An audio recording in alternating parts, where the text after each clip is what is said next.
Well, well, well, well, well. Instead of getting the fake Knicks comeback, we got the real Knicks comeback. What about that, CK? Knicks pulled out the someone call an ambulance. But not for me tonight. Let's go, baby. Let's get into this one. New York Knicks come into this one after a woeful loss to the Detroit Pistons. We're going to bounce back after getting a day's worth of rest against the Houston Rockets. And, the way it started out, it seemed like they took the same script from the Detroit Pistons game because the Knicks would come out shooting well, even though Brunson started off with some early shooting struggles. Knicks would come out well. Towns was playing aggressive. You saw some good moments from Mikal Bridges with his turnaway jumper. Shamit was playing effectively. Josh Hart getting downhill. But things started to trickle down and go in the other direction. As soon as the third quarter came around, looking exactly like against the Detroit Pistons. And then the Houston Rockets decided to take a commanding lead. But then, even though the Houston's got a commanding lead, the Knicks did something so insurmountable. They held him to 15 points, people. They held him to 15 points in the fourth quarter. Were able to come back. Why? Because you had Karl-Anthony Towns being aggressive, calling for the rock in the paint. You had Jose Alvarado being a pest on both sides of the court. My man was getting steals off of Kevin Durant and knocking down threes. And on top of that, you had OG Anunoby, who decided to come back to life with 9 toenails. And then, of course, you had Captain Clutch, the closer, man. This is why he got the Clutch Player of the Year award last season. 4 for 4 from the field, drawing the charge on Kevin Durant and sealing it away for the Knicks to come back and win this one. Hell of a bounce-back performance from the Knicks, who looked like they were going to lose this one. Instead, they eked by with a 108-106 victory. Hit that thumbs up button for your boys, man. Subscribe to the channel if you haven't already done so. With me on the other side is my guy CK2K. You all were tapping into the play-by-play. My man was doom and gloom and then decided to do a quick pivot and got back with the energy, man, because that's how the New York Knicks did it tonight. So make sure to call through the Discord. Got to get your takes in tonight. It's a good one, people. A damn good one. Let's go. CK, my man. I was watching that stream, bro. I was watching the stream. You were disappointed. But then all things changed, man. All things changed in that fourth quarter. Yeah, I was. Chat will tell you, I was disappointed in the chat. Because chat, bro, we were getting takes from here to wazoo. But all that magically disappeared after a phenomenal fourth quarter by none other than the captain. And I just wanted to correct you. It was 2 big charges in that fourth quarter stretch by one Jalen Brunson. They tried to rob us of that second one with the challenge, but not today, Ime Udoka and the referees that were horrible in this game. But yeah, man, we had all the opinions, man. Everybody was supposed to be fired. Everybody needed to be traded. Everybody got to go. But all of a sudden, when it's winning time, we did what we were supposed to do. And shout out to the Rockets for being the Rockets in that fourth quarter, because we needed that. We needed the Rockets to be the Rockets more than you could imagine, because the Rockets love to drop leads in the fourth quarter and lose games, and the Knicks did a great job today. Before we get into the show, Alex, I'm gonna ask you the question that I stupidly heard on ESPN. Hey, Alex. Hey, Alex, do you think that the Knicks won this game in the fourth quarter, or do you think the Rockets lost it? What's your answer to that question, Alex? I don't even know how one can even ask that question, man. It's obviously the Knicks won this one, man. What are we doing over here? It's so stupid, bro. Oh, my God. Did the Rockets lose this one in the fourth quarter? Let's talk about how, they just always collapse in the fourth quarter. Come on, man. And look, it takes 2 to tango, right? Amen. The Rockets didn't do what they had to do to execute in the fourth quarter, but the Knicks capitalized on their mistakes, and they forced the mistakes, okay? It wasn't like this was just gifted to the Knicks. They had to work for this one, man. We talked about it. First, let's start off with, okay, we're going to start off with the role player of the game, because I think that one's a little bit easier to discuss. I want to get your opinion on who you think the player of the game is. Role player of the game for me, though, is Jose Alvarado. When I look at this in the fourth quarter, even what he was doing throughout the entire game, CK, just because you're looking for a guy who is just a disruptor. We lost Deuce McBride, so you need somebody who can not only be a good perimeter defender, but someone who can be a disruptor. And Alvarado, I think, I'll keep saying this.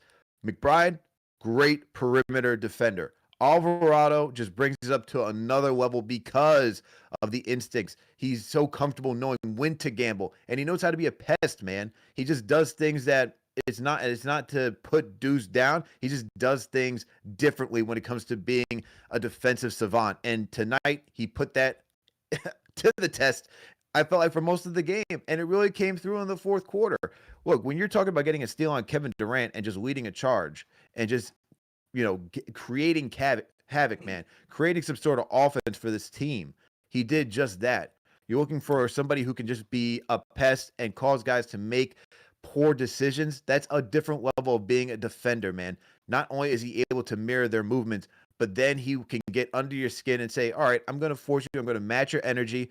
Let's see if you become a little too eager in trying to pass me by. Let's see if you become a little too eager in wanting to take this shot because you want to prove that you're better than me in this stance. That is something that Alvarado brings to this defense now, and it was surely needed. And I'm going to give it to him first just because, one, did that, and then talk about the threes, man. Critical threes in the fourth quarter to keep this team alive. I got to give the role player of the game tonight to Jose Alvarado.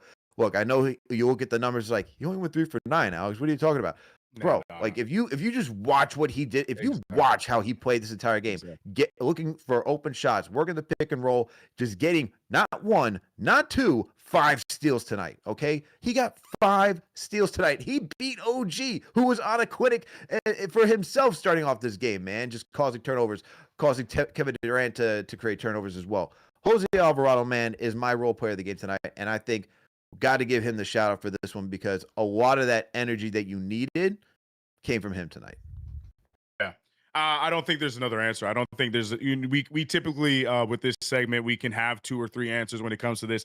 I don't think there's another answer when it comes to role player of the night. I think Jose, everything you mentioned was just he's just so good when it comes to the instincts, when it comes to timing of going for the ball, timing of catching a player when they're not paying attention. Jose is on another level when it comes to that. And I get what you're saying as far as like the differences if you're comparing to a Deuce. Like it's not an insult. You're not insulting Deuce. It's just a different level of a different type of defense that Jose brings. And I completely agree with that. It's that feisty. And again, instincts are just crazy with him. So yeah, I have my player of the game outside of Jalen Brunson, but if we're going role player, I don't know. Carl does not count to me as a role player because if I'm giving somebody shine, so he's the other one. So if we're talking about role players, I don't think anyone besides Jose Alvarado deserves that award because we did not get in that position without Jose Alvarado in that fourth quarter. And also, I got to give Brown some credit because, man, we were killing Brown on those hockey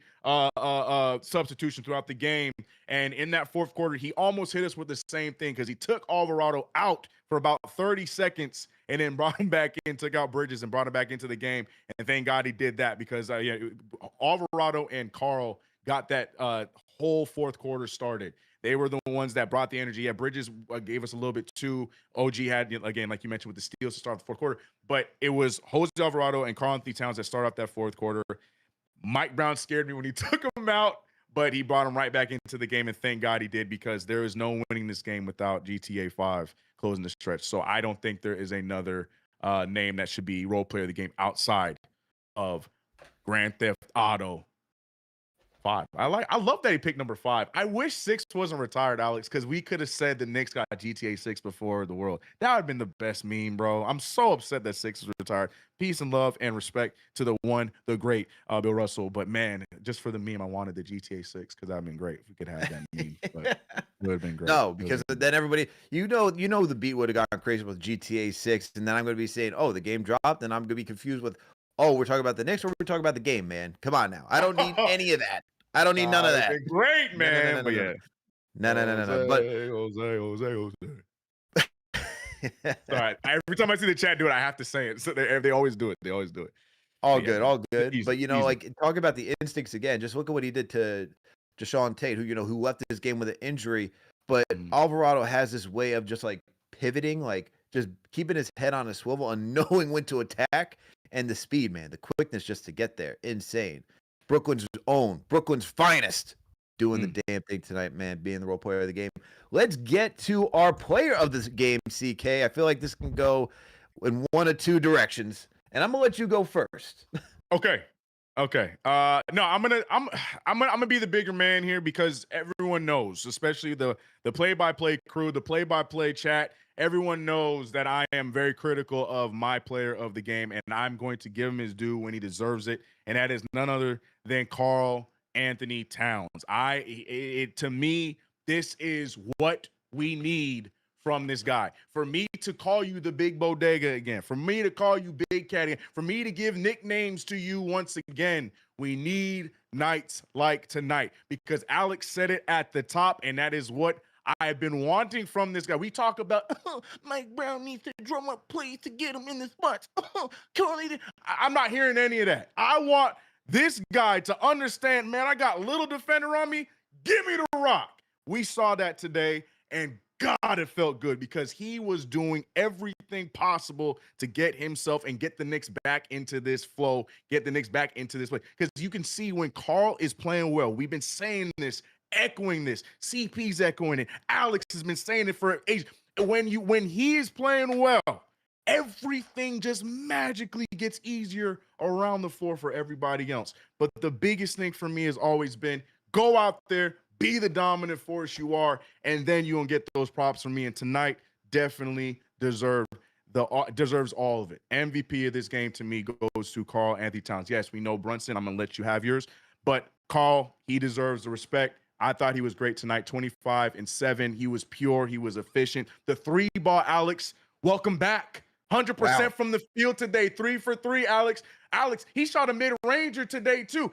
Karl was feeling himself tonight. And, you know, it did help with the OG Knicks being in the building. I feel like that really helped down the stretch, too, because JR was live. Tim Thomas was live. All of them were live and, like, talking and jabbering with the Knicks and everything. I feel like that Karl was feeding off of that because it was on that side he got the big dunk. It was on that side that he got the big 3 and then threw up the emo over Dorian Finney-Smith. Yeah, man. So, I love it. I'm here for it. I'm going to give props when they're deserved, and Karl-Anthony Towns deserves every single one of them tonight in this game against Houston. So that's my MVP. I'm glad that you said Karl-Anthony Towns, man, because that's who's going to be my player of the game tonight as well. Look, the aggression, and that's just it for me, man. You talked about it. It's the aggression. I mean, He started off with it, and he finished with it.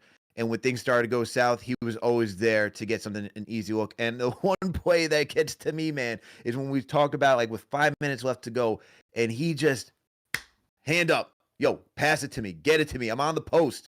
And he worked, man. And even if he didn't shoot it, he was patient enough to not even throw up a hook and find OG for an easy layup, man. That's all that it is.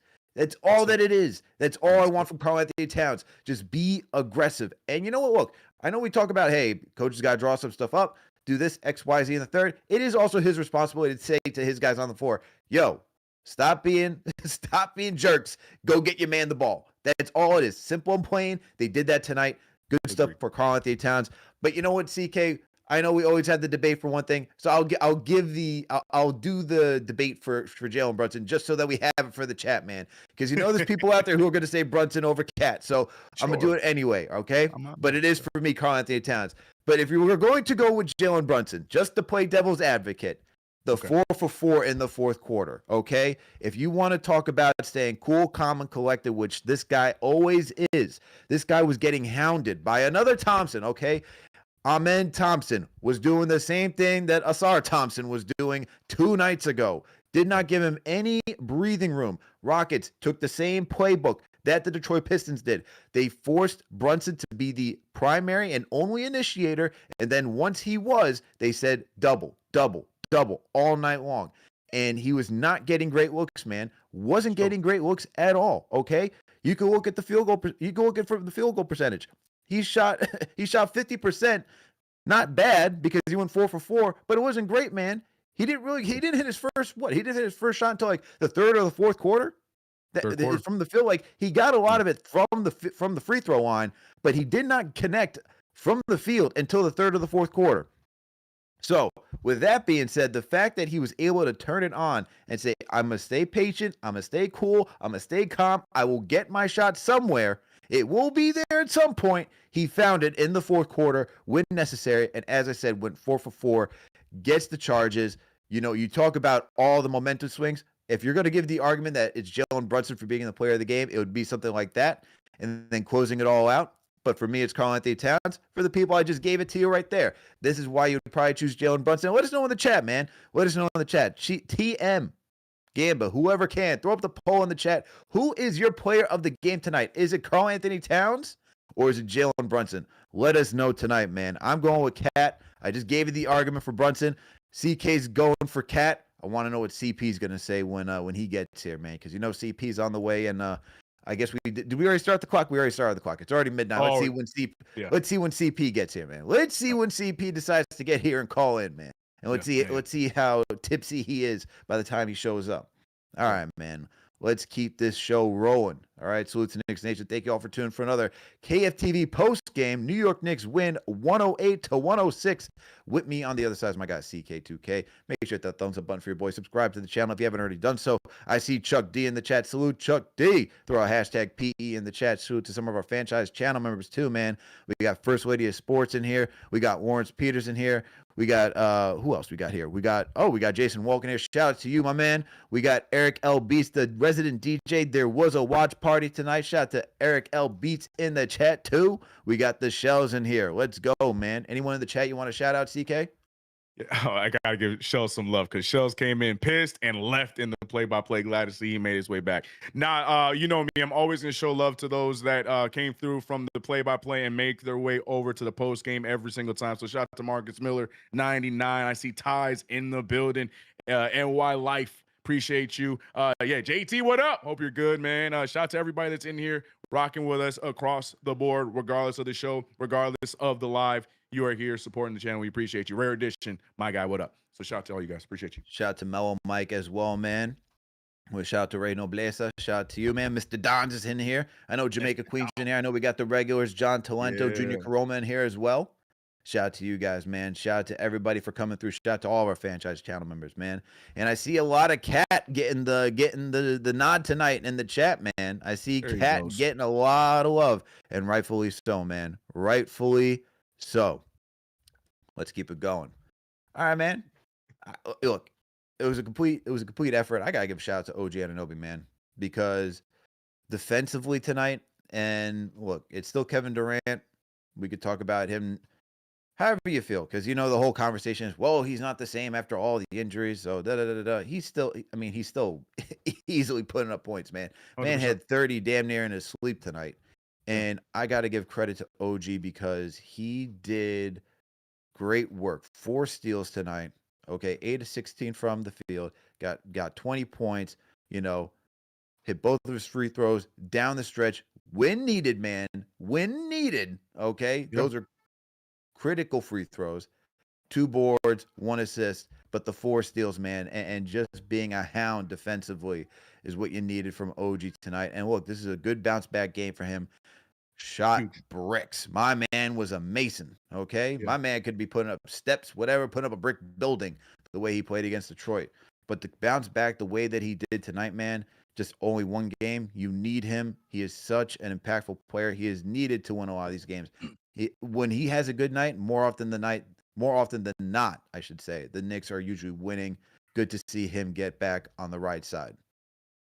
Yeah, I completely agree. I want to show him some love. I also want to give a little love to Landry Shamet because Landry Shamet's had a little bit of a rough go the last week or so before All-Star, and then now with the Pistons game, he found his shot a little bit, but still it was a little rough. But tonight, 5 for 7. I love that he's taking time to focus on the defensive end. I feel like that's been a huge change for him this entire season. And, even with the shot not falling, the defense has been huge. So I just want to give Landry Shamet some love on top of it. But yes, OG Anunoby, he was not great in Detroit. You named every name besides a shooter in the NBA for OG Anunoby because that's not what he was against Detroit. But tonight, he put, in the perfect, most OG Anunoby fashion, he forgot about it because, amnesia kicked in and he had himself a completely topsy-turvy night tonight. Did great on both sides of the floor, and that's what we're going to need from him. Again, it is that time of the year. It is time to get ready for the playoffs. It's time to start revving up,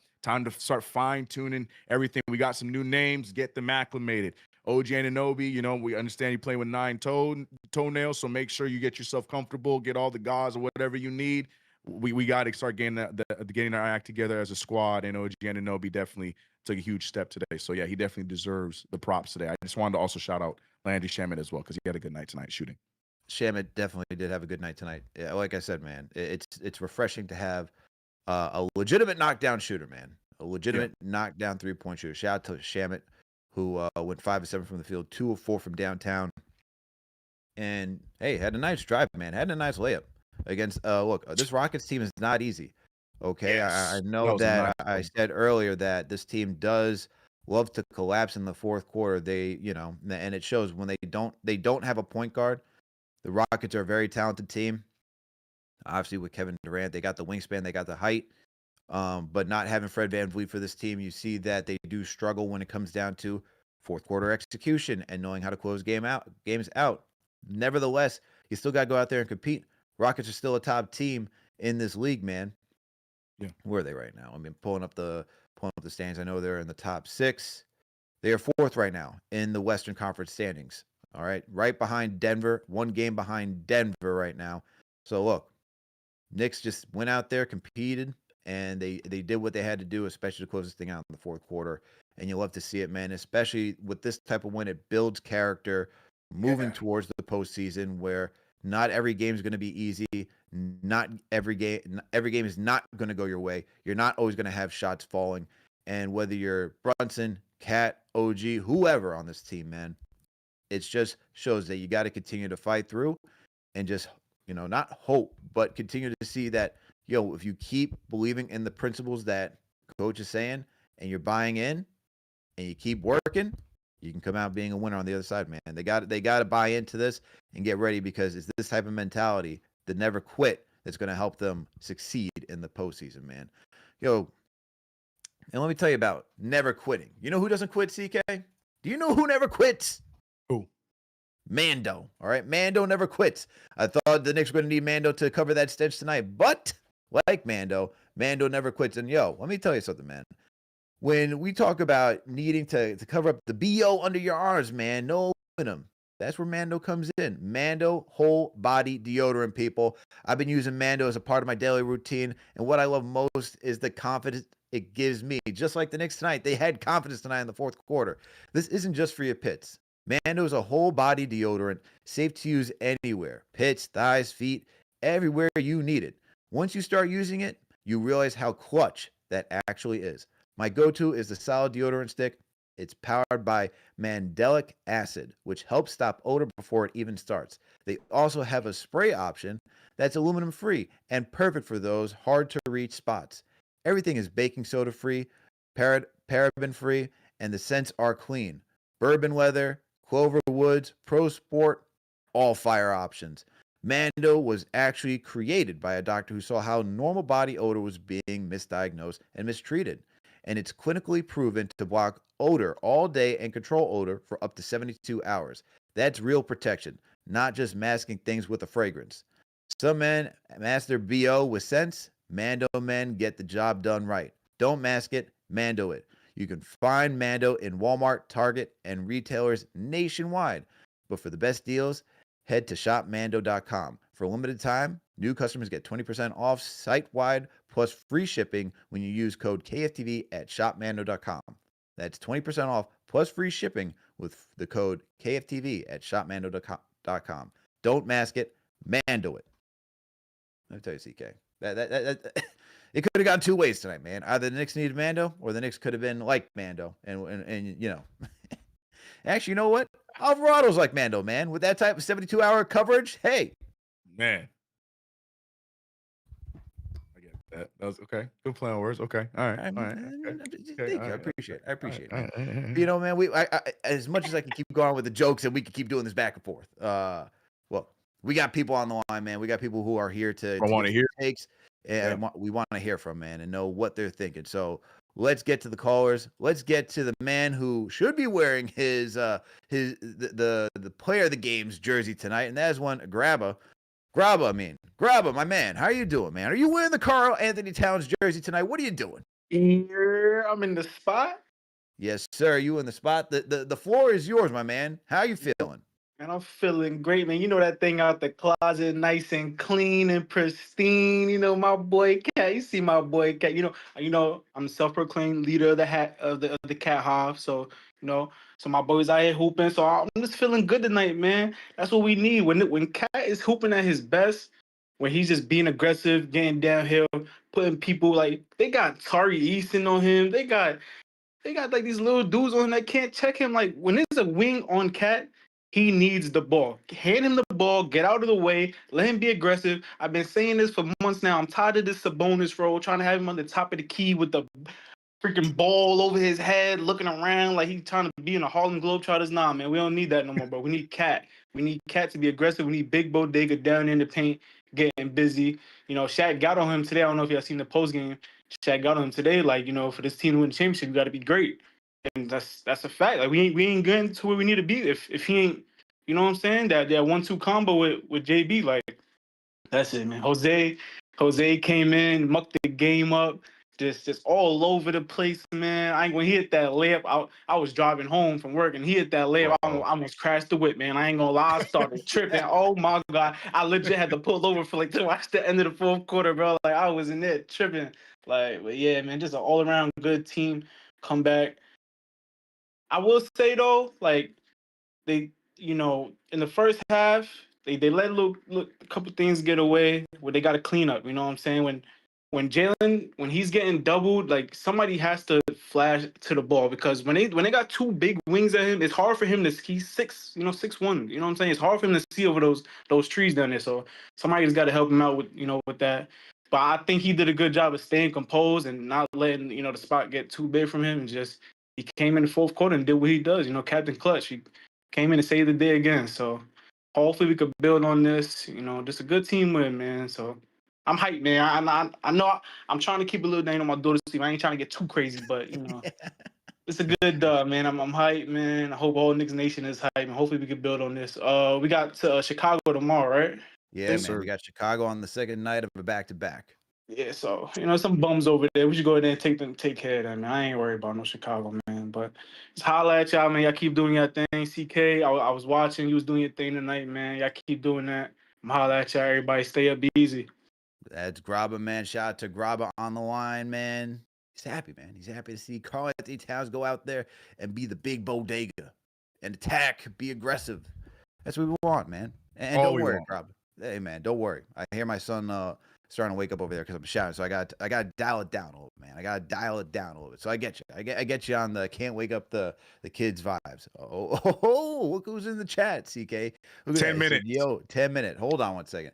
It is 12:13. All right. So CP, we are expecting you to be here at a 12:23. 12:23. Fool me once. I ain't going. Nope. Let's see, man. All right, people. Who believes in the chat that CP will be here by 12:23? Who believes? The CP's throwing the running man emoji in the chat. Let's see, man. Hey, there should not be one yes. Oh yeah. He'll be here. No. Mick saying 10 minutes means 45 minutes for CP. Right. Yep. It's about to be a late one. But yo, man, let's get to another caller. Let's get to William J. William J's on the line. William, how you feeling, man? How you feeling about this game? I'm feeling good, man. Like I've been saying it for I don't know how long. Inside, outside with Cat.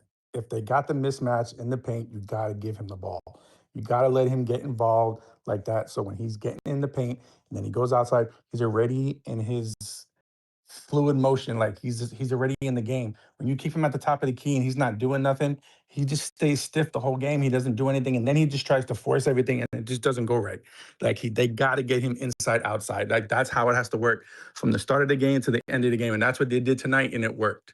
Like, it's got to happen like that. Like, I don't understand why they don't do this every game, especially when they have small guys on him. Like, they got to take advantage of that. Like, it's crazy. Like, how it's just dumbfounding how it's just so topsy-turvy with that. Like, it's just like, this is the recipe for success. Just follow it. And if they do it every game, they'll be fine. Yeah, and look, and this is something that we got to see from, from Cat on the regular. It's and this is what's so befuddling is because we saw that he could do it last season, and I get that Mike Brown wants to implement this and has implemented this, movement, offense, getting guys involved, multiple initiators, but at some moments you gotta cater to what the guy's strength is, and for Karl-Anthony Towns, he's not a guy who's gonna be flying up and down the court. This is a guy who does knock it down, trailer threes. This is a guy who can work the post. This is a guy who can get, some good drives when it's all mixed, when it's all blended together. Not, all right, let me just shoot threes and drives. Because that's the only two things he's been doing for the most part this entire season. And it has not been the recipe for success for him at all. Yeah, I totally agree. I think the one thing that we got to say too is like we got players of the game, but I think the biggest game changer that started that whole thing was Alvarado. Like he had them all over the place. He was getting all under everybody. He was just like his energy that whole fourth quarter was so contagious. You could see it just flew into everybody and everybody just was playing and they were just staying poised. But he was just, man, like he was like that little ant that won't go away. And he was just getting under everybody's skin and like making great plays, great decisions. Like I don't know. I just think he's going to be that big infectious guy that comes into the game and can just change the whole momentum of the game like he did. Absolutely, man. I appreciate the call, Will. Appreciate you for tapping in. And look, for Alvarado, man, this is what we were talking about earlier, CK. It's a different level of defense that he provides, man. And I'm happy that he is part of the Knicks because it's like, I would say it's like the opposite of how Peyton Pritchard for the Celtics could be annoying, or even TJ McConnell, where they're not necessarily like, well, McConnell could be a pest defensively, but it's more so offensively, right? Where those guys somehow start getting into a groove and you're like, why is this happening? Yeah. Alvarado's the complete opposite of that. Yeah, he can give you some offense, but defensively, it's like, yo, where did this guy come from? What are you doing right now? Because not everybody's willing to take that type of gamble and execute and actually be successful with the gamble. Like the stuff that he's doing tonight, man. I mean, even flying out of bounds to get a steal off of Kevin Durant is just insanity. Like you don't see a lot of guys doing that. I mean, the athleticism is there, the awareness is there, stuff like that. It's the hustle plays that can change a game and be backbreakers for opponents. And when that stuff happens, then the opponent starts to get into their head. They start to think twice, even three times. Is this the play I should be doing? I got to be watching out for Alvarado now. And then it makes you slow down the game. And instead of it being something in their favor, now it's complete. It's for the opponents. Is counteracting everything they want to do. And that's why Alvarado's great, man. When he's on like this tonight, very difficult. And then obviously going back for Towns, man, it's like, this is just what we want, man. This is all what we want. And I don't know why it's so hard to get this on a consistent night-to-night basis. Yeah. With Alvarado, and on top of all that too, it's not necessarily something that you can game plan for too, which is a plus for us. You know what I mean? Like you mentioned with those names, when it comes to the playoffs, like that's something that's going to be a wild card throughout the entirety of whatever our run is.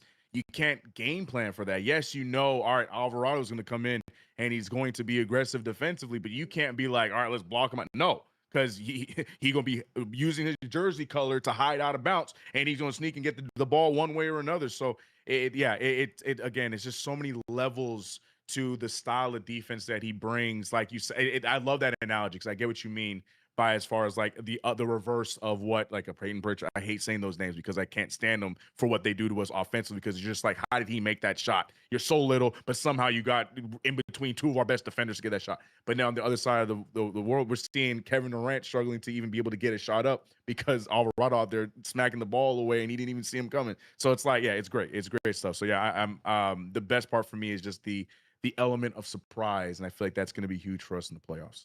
Element of surprise is definitely going to be a huge spot for us in the playoffs. Let me ask you this, though, CK. Sochan, the new acquisition. Look, he had, what was it, 5 minutes tonight?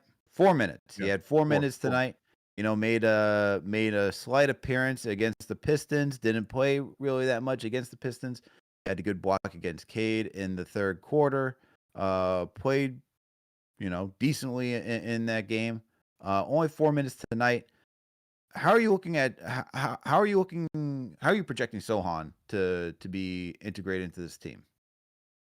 I'm confused. I'm gonna be honest with you. I'm glad Mike Brown listened to the side of the fan base. I mean, he didn't listen to us. Obviously, he did it on his own. It had nothing to do with us. But there was, there was the argument like, oh, Diawara and Sochan can't play together. It's got to be one or the other. I'm glad that he did not go that route. I'm glad that he did experiment with the two of them together. They both played 4 minutes. But then it's confusing to me as to why it is only 4 minutes. I understand not everybody could play, but I feel like you have so much potential with the two of them out there to not only just provide on an offensive level, because Diawara, I feel like every time he goes out there, he gives us something offensive, but more so defensively with the two of them out there at the wing. To answer your question, I don't know. I'm just gonna go off of what we heard with the report from Bagley and everybody that Brown did say he was gonna work them in slowly. He is definitely doing just that. But personally, I feel like a GTA, I feel like he could instantly impact right away on the defensive end. I mean, we've been asking for, helping us out with length on this team, and I think we just got a fast forward with that in 2 ways. Because Mo Diawara, I feel like is his progression is fast forwarding than going a lot faster than what we all expected. I think we were all excited about him, but we didn't think he was going to be as solid as he has been this season. Yeah, he has some holes here and there, but for the most part, I feel like he's provided a lot to be excited about on both ends. And then with Sochan, like you mentioned, it was his second play, I guess, technically, in that third quarter where he blocked Cade Cunningham. So it's just like you got these flashes of what we could see, and it's what we need when we're talking about the Detroit Pistons. We're talking about, I would even throw in the Celtics there, like some of these Eastern Conference teams that have the length. We have a potential of having a lengthy lineup as well. So I guess I'm just a little not confused. I'm just a little hopeful that we get more experiments and we get more time as the remainder of the season goes on to get an opportunity for them to go and play more. I say them. I know you're talking about Sochan, but to me, the two of them, I feel like we got something there with that second unit. If they're just playing like 15, 10, 12 minutes a night, I feel like that could be something that can help us out with the defensive end. But I like Sochan, especially with what we got him for, Alex. Like, I was afraid we were gonna have to give a player to get him. We didn't have to give him anything. We just paid for him and we got him, which is great. So I understand the slow burn. Me personally, I think I don't see why he shouldn't be out there immediately, at the very least on the defensive end. So, what are your thoughts? What are you feeling about him? Do you think that Brown's doing the right thing in implementing him slowly, or do you think he should have been just thrown right in like GTA was? I think in tonight's type of matchup where you're going to have a good bounce back, you really need to focus on the guys that can get you there, and I think that's why he and Diawara didn't get much playing time tonight. I mean, you just look at the minutes distribution; it's all the top I'm looking at it too. 8 guys that you would rely on. Even though Alvarado just got here, he's in a position where he's definitely needed not only for perimeter defense, but also as another guy who can just initiate, be a ball handler out there, relieve Jalen Brunson. And you see with the pairing of Alvarado and Brunson that you can have Brunson off ball and he can continue to be effective in that manner as well. So for Sochan, man, look, I said he to me is a 4 just because he can't shoot. So you can't really play him at the 2 or the 3.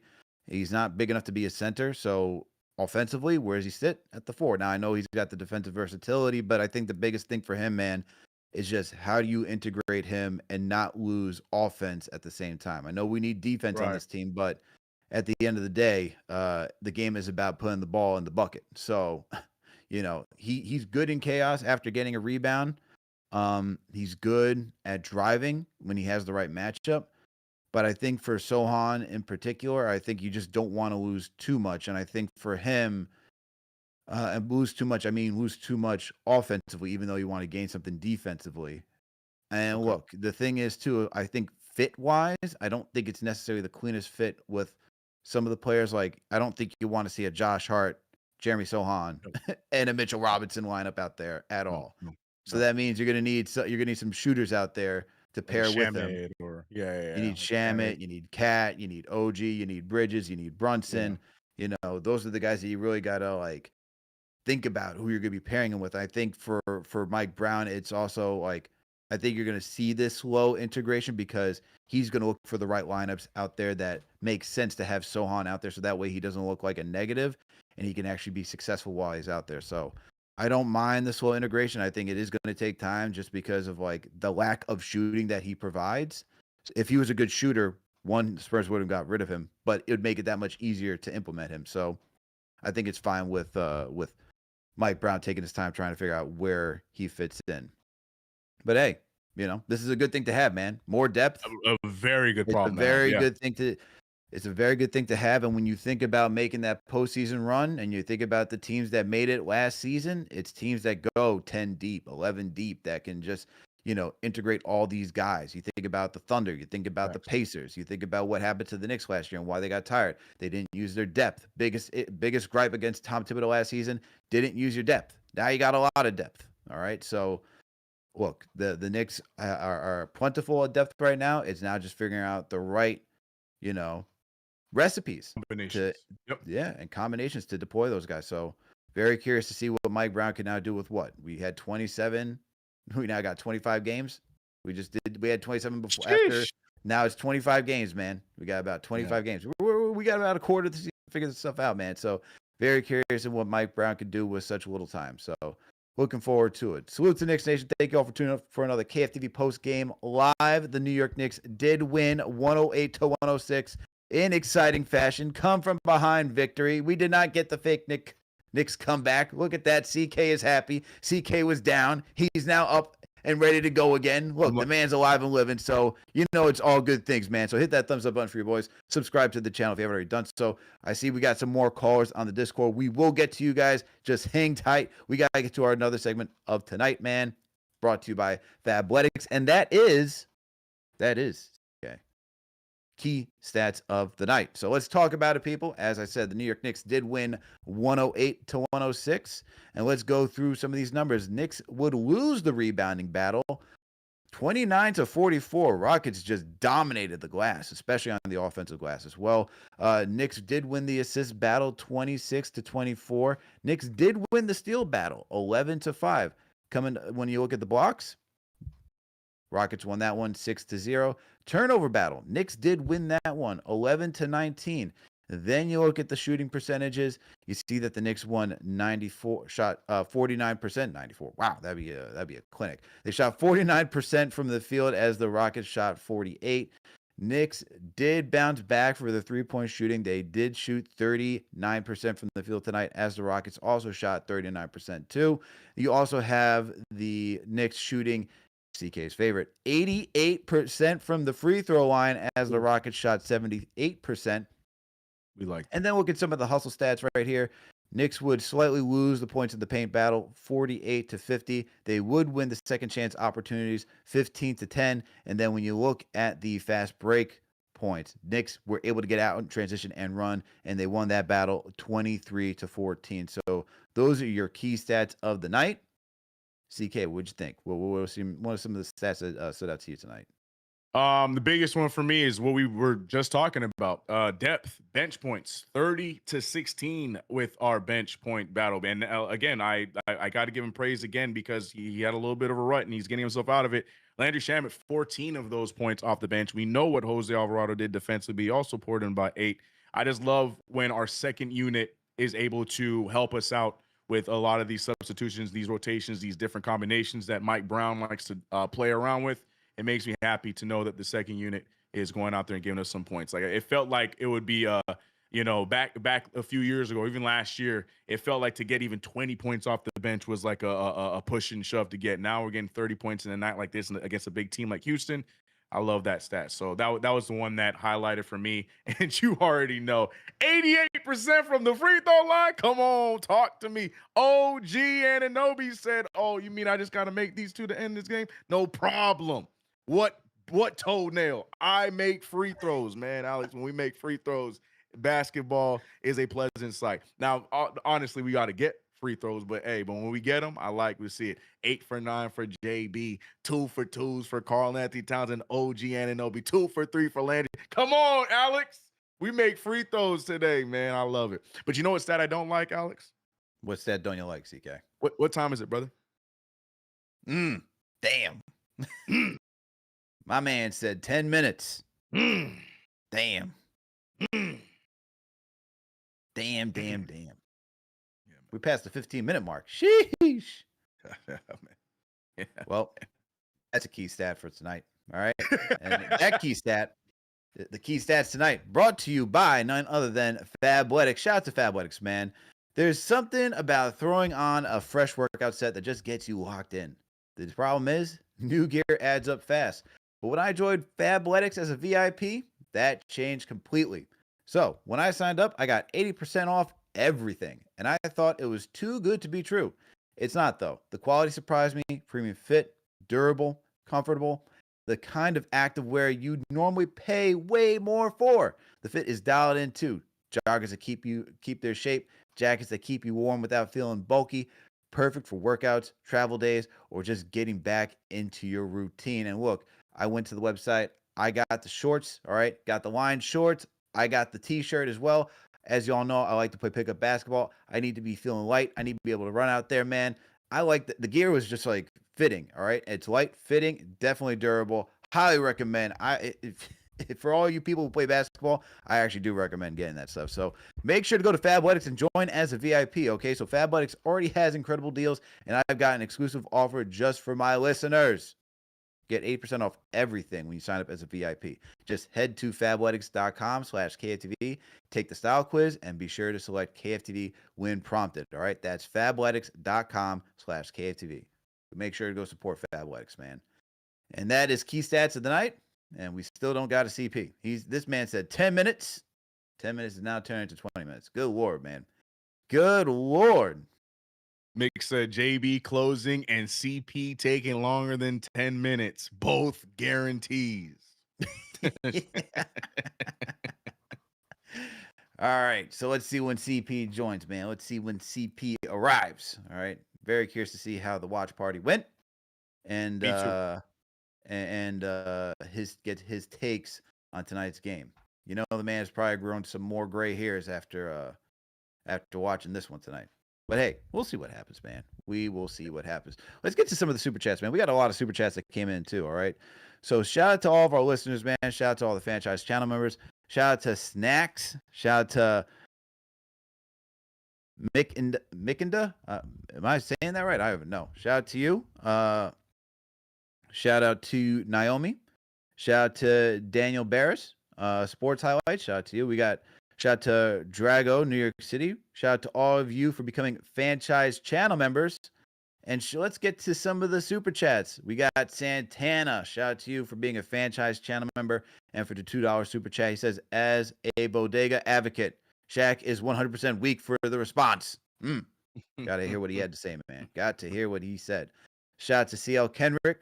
All right. For the super chat, I said JB and GTA in the clutch. Let's effing go, Knicks. What a win tonight. Heck yeah. All right. Shout out to Gerson Rodriguez for the $5 super chat. Said, seriously, we don't win this game without Cat. Yeah, man. Cat was definitely the player of the game tonight. Dude just dominated, man. What you want to see. Shout out to Drago, New York City. He said, with the $2 super chat, said they finally featured Cat in the offense tonight. Yeah, man. Hell of a thing. Yo, I didn't even see this. But shout out to Jason Wolk, man. Shout out to the at Wolk producer for the $100 super chat. Oh.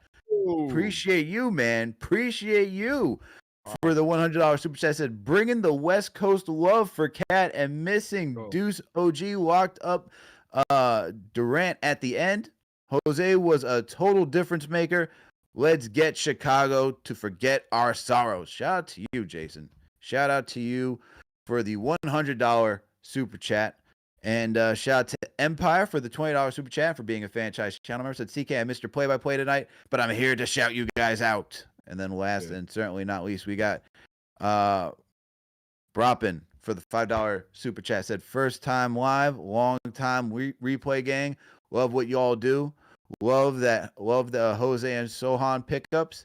Much needed grit and energy for this team. There you go, man. And I didn't even realize this. Look who joined. Waving the towel for the fans by the fans. Look at this. What time is it? This is a hell of a 10 minutes. But welcome, man. Well, your 10 minutes are different. I must say they're on a different level. Had to set the equipment up, man. Right. Had to set the equipment up. Am I live? Man. Testing 1 2 3. Testing 1 2 3. The floor is yours, Captain. The floor is yours, Captain. Live, sir. Okay. Did we display the defensive player of the game tonight? Oh no, we did not do that. Go ahead, producer Gambit. Throw his name up there because his name is Jose, Jose, Jose, Jose, Jose, Jose. Let's go. Let's go. Grand Theft Alvarado, man. Yo, shout out to him. The Stones. This is why you traded for the guy. This is why you sent Yabusele packing. You said, Yabusele, look, man, we appreciate it, all the effort. You left the money on the table. You allowed us to go get a guy. We had to get grittier. Tonight was a quintessential, it wasn't pretty, but it was gritty type of game. And look, Mike Brown, the coach, has come under a lot of fire. Rightfully so, he deserves some criticism. It's tough. There's a tough adjustment here for the coach and a tough adjustment for the players to adjust to the coach's system. However, he made the right calls tonight. And the right call, you look up the fourth quarter, there's no Mikal Bridges in the game. It's Grand Theft Alvarado. There's no Josh Hart in the game, thank God. It's Landry Shamet, right? Like you had to push those buttons. You had to push those buttons. And so Brown with the Stones, he went with the guys that could take us home tonight. He said, I got the dog on Katie. I'm not worried about that. But I need to put in the thief from Brooklyn. And he puts in Grand Theft Alvarado. The 2 steals, man, picking pockets. Those were game-changing momentum, changing plays for this game. And, give him credit. Those were great. The one play I took back, the 3 he took early in that fourth quarter, that was a quintessential. We don't need that. But he came back with the 2 steals, and he got it for us. He got it for us. And then he hit that big layup. That big layup in traffic. Huge. Stones. Crazy angle. Crazy He angle. did hit a big 3 too, man. But Yes, and so he that's did, why he he did, hit a big 3, did, and I he did. like you say you could say, hey, we don't need that. I'm like, you know what, man, you got the steal. I don't even care, man. You try, man. You feeling yourself. Yeah. So credit to Brown for going with that lineup. Credit to Alvarado for taking those risky plays, but against a Houston team that had no solid point guard play, it was worth the gamble. And he did it, and he made the big plays for his team. And those defensive plays, that got Cap going, because I felt like for the majority, say 3 quarters, man, I thought Cap, when he saw he saw Asar, he said, yo, I'm tired of these twins, man. Like, they might Jamaican brethren. I'm tired of these youths right now, man, because the 2 brothers have been giving Cap fits night in and night out. And so it seemed like he finally woke up. He just seemed like he was kind of, he wasn't really dialed in mentally for the most of this game. But hey, fourth quarter, crunch time, like Legler said on the ESPN broadcast, or Breen said it rather. This is his time. And so those defensive stops allowed Cat to get into his bag.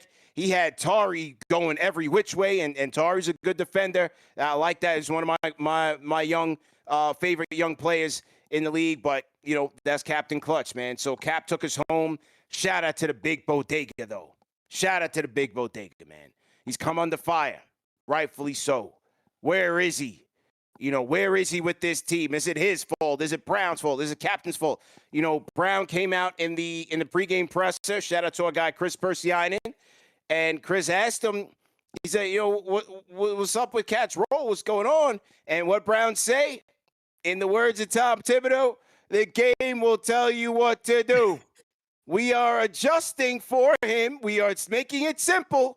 But in this read and react system, you have to read the defense and react accordingly. Pick, pop, pick, roll, get it going. However, I would say I give the Knicks a lot of credit because they started the game off. They fed him. They did feed the cat tonight. They did. They fed the cat tonight. And he started the game off. He gets the turnaround jump hook over Sengun, or I think it was over Sengun that first play. Mm-hmm. He's popping out. He's getting the threes. And so even though they go down a lot in that third quarter. I wasn't really fazed. I said the game will be determined not by this third quarter run by the Rockets, but by that opening fourth with Cat.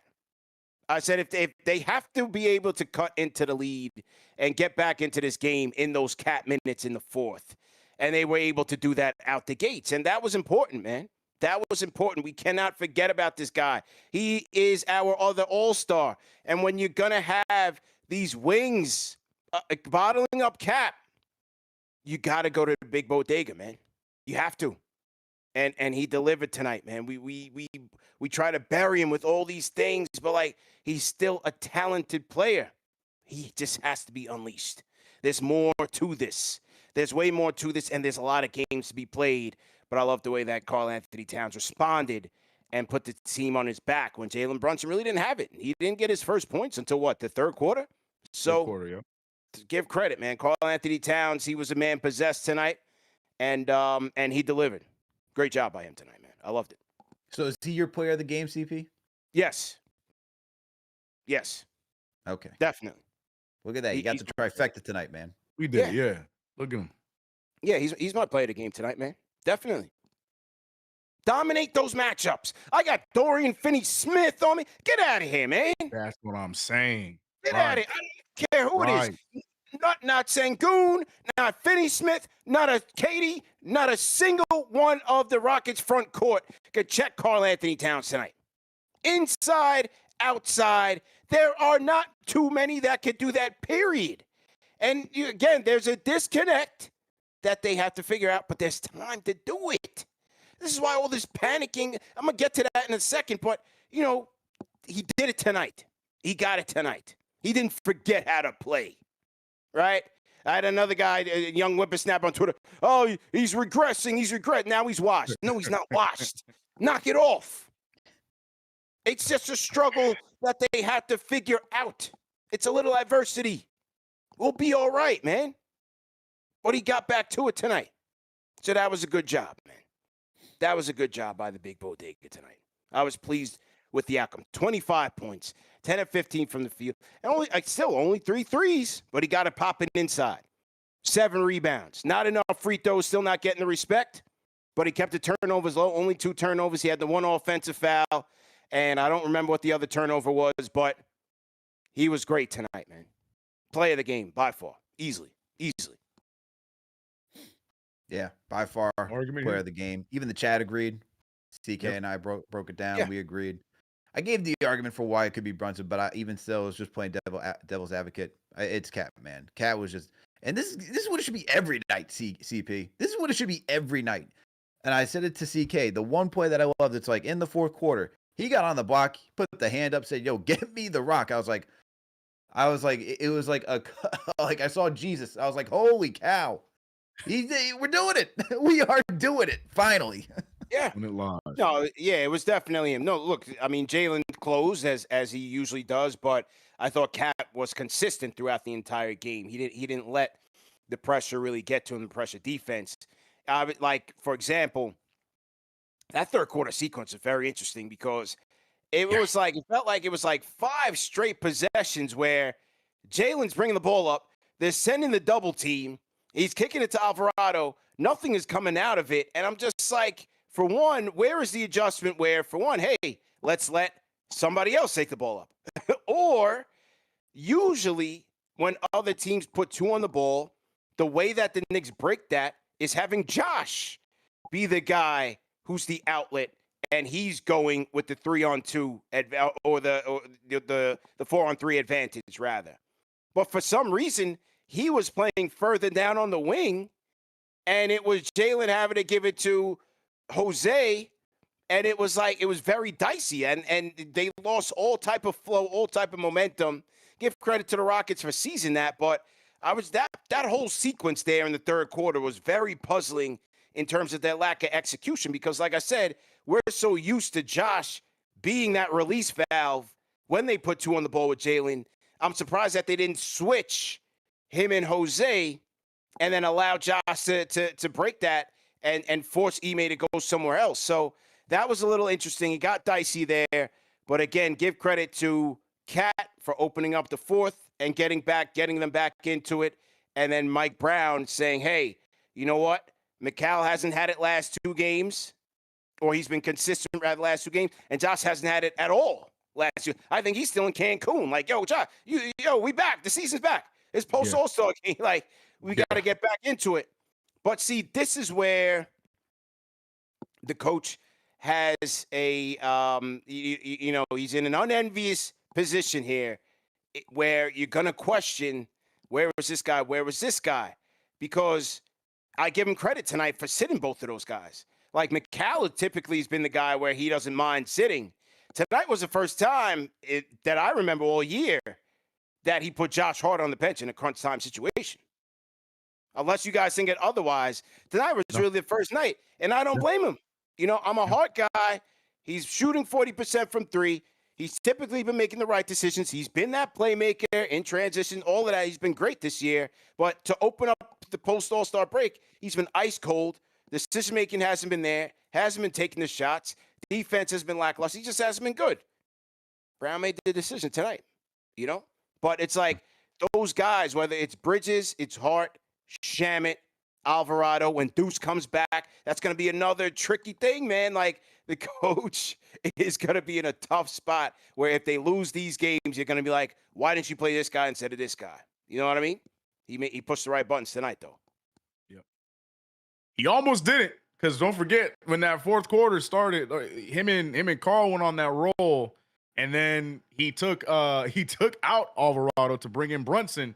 So it was scary because he was a big part of the Knicks coming back, even in the first place in that fourth quarter. But Mike Brown figured it out quick, and that, like 30 seconds later, then we saw Alvarado go back in the game, and then the rest was history. But yeah, no, to your point, that's what we're talking about. Like, he's doing all these different substitutions, these different combinations, which are great.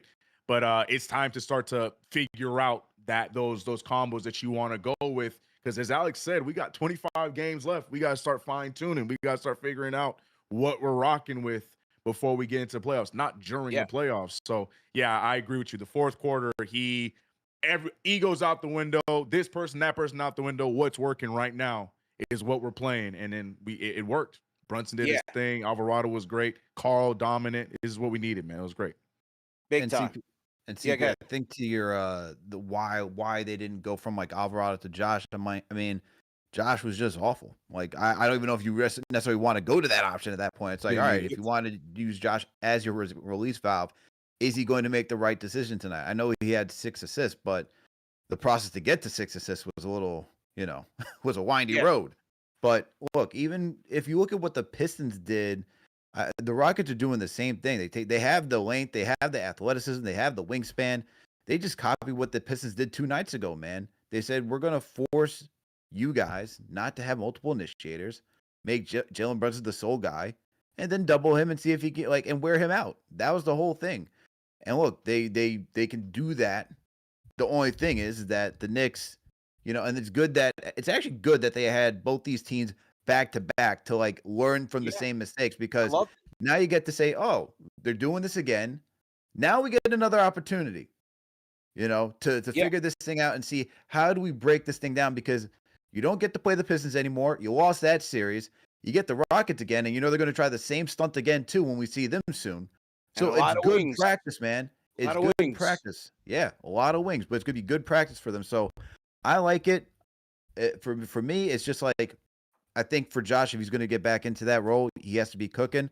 Alvarado was the guy that was doing a better job tonight. So I understand why you necessarily didn't want to go to him. But hey, good job by the Knicks, man, and ultimately figuring it out. Yeah, that Pistons game, I was looking for him to take Hart out, and even this game. And I'm a Hart guy, but it's just like, if he doesn't have it, he doesn't have it. And so give credit, because that's a move I don't think, when people always want to compare Tibbs and Mike Brown, that's a move I don't think Tibbs makes. But Mike Brown made that move, and it was the right call. It was the right call. He's just not in the groove just yet. So hopefully tomorrow against the Bulls is his time, because they got to get right back to it. We got to see Sochan earlier in the first quarter this time. Some early Sochan minutes, and as CK said, we saw him with Diawara. But I'm with Brown just in terms of bringing him along slowly, because, damn, once you see him put up a 3, god damn, those are some UFOs, man. Like, Then you see, once he starts shooting them threes, now you see why he became expendable from San Antonio. Golly. I mean, it's worse than the disrespect Hart gets. So it's a tricky fit offensively, man. Like right now, you That's just what got I'm to saying. put him in situational spots right now because, you know, Brown is under pressure to win games, win these games. He's trying to beat Detroit. He's trying to beat Houston right after that. And so to integrate this guy right in the middle of the season into your offensive system, he has no offensive bag. It's going to be hard. You know, it's going to be hard to find the right combinations for him to play with where you're not getting totally exposed. It's hard. Shout out to Rich 4 MVP said Area 51. Yo, my God, man. When I saw that jumper, I said, oh my God, he got a Chris Dudley jumper. I said, oh no. Yeah, we got to get to the bench. We got to get we got to And get he to was the bench. wide open. There was not a defender in sight, Yeah. so there's no excuse. My man Yeah, pulled no up fact. with the slingshot. I said, okay. Now we know why that man was parked on the bench with Wemby in them. Whoa. And So, this is why it's funny because when I saw the pushback after that show, CB, before he got signed, I said he's a 4. And people are like, you don't know his game. It's like, I know what he could do defensively, man. But the game is more than just defense. Yeah. And look, the reason, and that's exactly what I said is what you're talking about, is that, look, offensively, he can't be on the perimeter. He's not a 5. He sits at the 4. What are you going to do offensively with this guy? The reason why he's being brought on slowly, unlike Alvarado, who you could say, hey, he was thrown in the middle of the season. Why can't you do that for Sochan? At least Alvarado has some offense to his game. Right. At least he gives you that. Right. Sochan is a negative as of right now. Good in chaos, good at game boards, and using like his footwork, because I actually do think he has some good post moves after a rebound. He's not going to get a play designed for him to work in the post, but he can do that. Mm-hmm. But who are you going to fit him next to? We would all be crying. Our eyes would be bleeding if we saw Josh Hart, Mitchell Robinson, and Jeremy Sochan share the floor. Nah, together. you can't. It'd be rough. Yeah. That would be the roughest lineup I'd ever see in my life. Yeah. And so that means you got to have him with Cat because he's going to need a stretch 5 out there. You don't want him next to Mitch. That paint's just going to be clogged. The same issues that we had in the past when Julius and Mitch were together. So then who else you got to pair him with? Because you got to make sure you have enough spacing for this guy to work. And I think for Mike Brown, he's just trying to find that lineup right now. I think he's trying to find that lineup while giving him some run. And this is just the experiment with Sochan, man. If you don't have offense, this is what it's almost like a Frank Ntilikina, although he's better than Frank. But it's like the sense of like, where do you throw this guy in there right now because you don't have any offense? Yeah. I'm with you 100%. So, it's going to take time while they try to figure out how to use him. And when he's in that half court, could he be used more as a screener? There's certain things. It's just like how they did with Josh Hart. But for him, it's also his second game in Madison Square Garden. So he's getting the ball. He's wide open. He's like, that one elbow 3. I said, oh, Lord. Dude, it's like it's a hiccup. I have no idea what type of shot that it's a hiccup. Bro. It looked like Chris Dudley or Shaq at the free throw line. I said, nah. Or Mitch at the free throw line. I said, nah. Who's got the better jumper? Oh, hold on one second. Here's the question. Who's got the better jumper, Mitch or Sochan? I trust Mitchie. Before Sochan right now, man. Wow. I'd let Mitchie take a 3 before Sochan at this point. Real talk. Yeah, I'd let Mitchie. I'm knocking those down. Yeah, at least Mitch has the confidence. You know what I mean? Like the confidence might get a little more arc to hit the rim. Yeah. My guy, Sochan. Man, I'm still on a Frank Ntilikina comp in the Big 2026. He threw me off with that one, Alex. I wasn't ready to hear Frank Ntilikina tonight. Damn near, man. No, you're right. I just wasn't ready to hear the name. It just threw me off. I remember what year we were in. Yeah. Salute to everybody in the chat, man. 2,200 in the chat. Number one show for the fans, by the fans. Just rocking, man. CPCK, Alex in the building. The Knicks win. Hell it's not over. The season's not over. We're not blowing it up. We're not. Do we still like these guys? I mean, what is going on? What did I say? Pressure busting pipes as we float to the next segment. Pressure busting pipes, Alex and CK. I saw it last year to my dismay. That's why I had to come out with a new line, take the diapers off. Right? They lost at Charlotte. They lost to San Antonio back in the back. Oh, CP, they're not going nowhere. They out in the second round, the first round. They can't even beat Detroit. We got to pause. We got to pause. And you know what happened to me today? You guys saw the tweet today, man. Yeah. Serendipity. Serendipity, man. I'm out and about, running errands today, man. Taking a stroll to in the Upper East Side, man. Going on a breakfast stroll. Had my headphones on. I'm chilling. I don't want nothing to do with these guys when I'm on my off time. Like I'm just in my zone. I'm listening to my music, my podcast. I'm just in a stroll. It's a beautiful day here in New York City. So I'm walking, and next thing I know, I have my headphones on. Next thing I know, like, you know how you feel like there's something at your attention, but you don't know what it is, and you're a New Yorker, so like immediately your spider senses is tingling. Like, what's going on? Like something about to pop off. You start pivoting. So like someone's watching you. Right. So I kind of felt that energy, and then I turn around. And I'm crossing the street on 70-something crossing the street. And the guy's crossing in the crosswalk, and he's holding his daughter, and he's looking at me. So I take my headphones off, like, what'd you say? And he goes, bro, don't panic.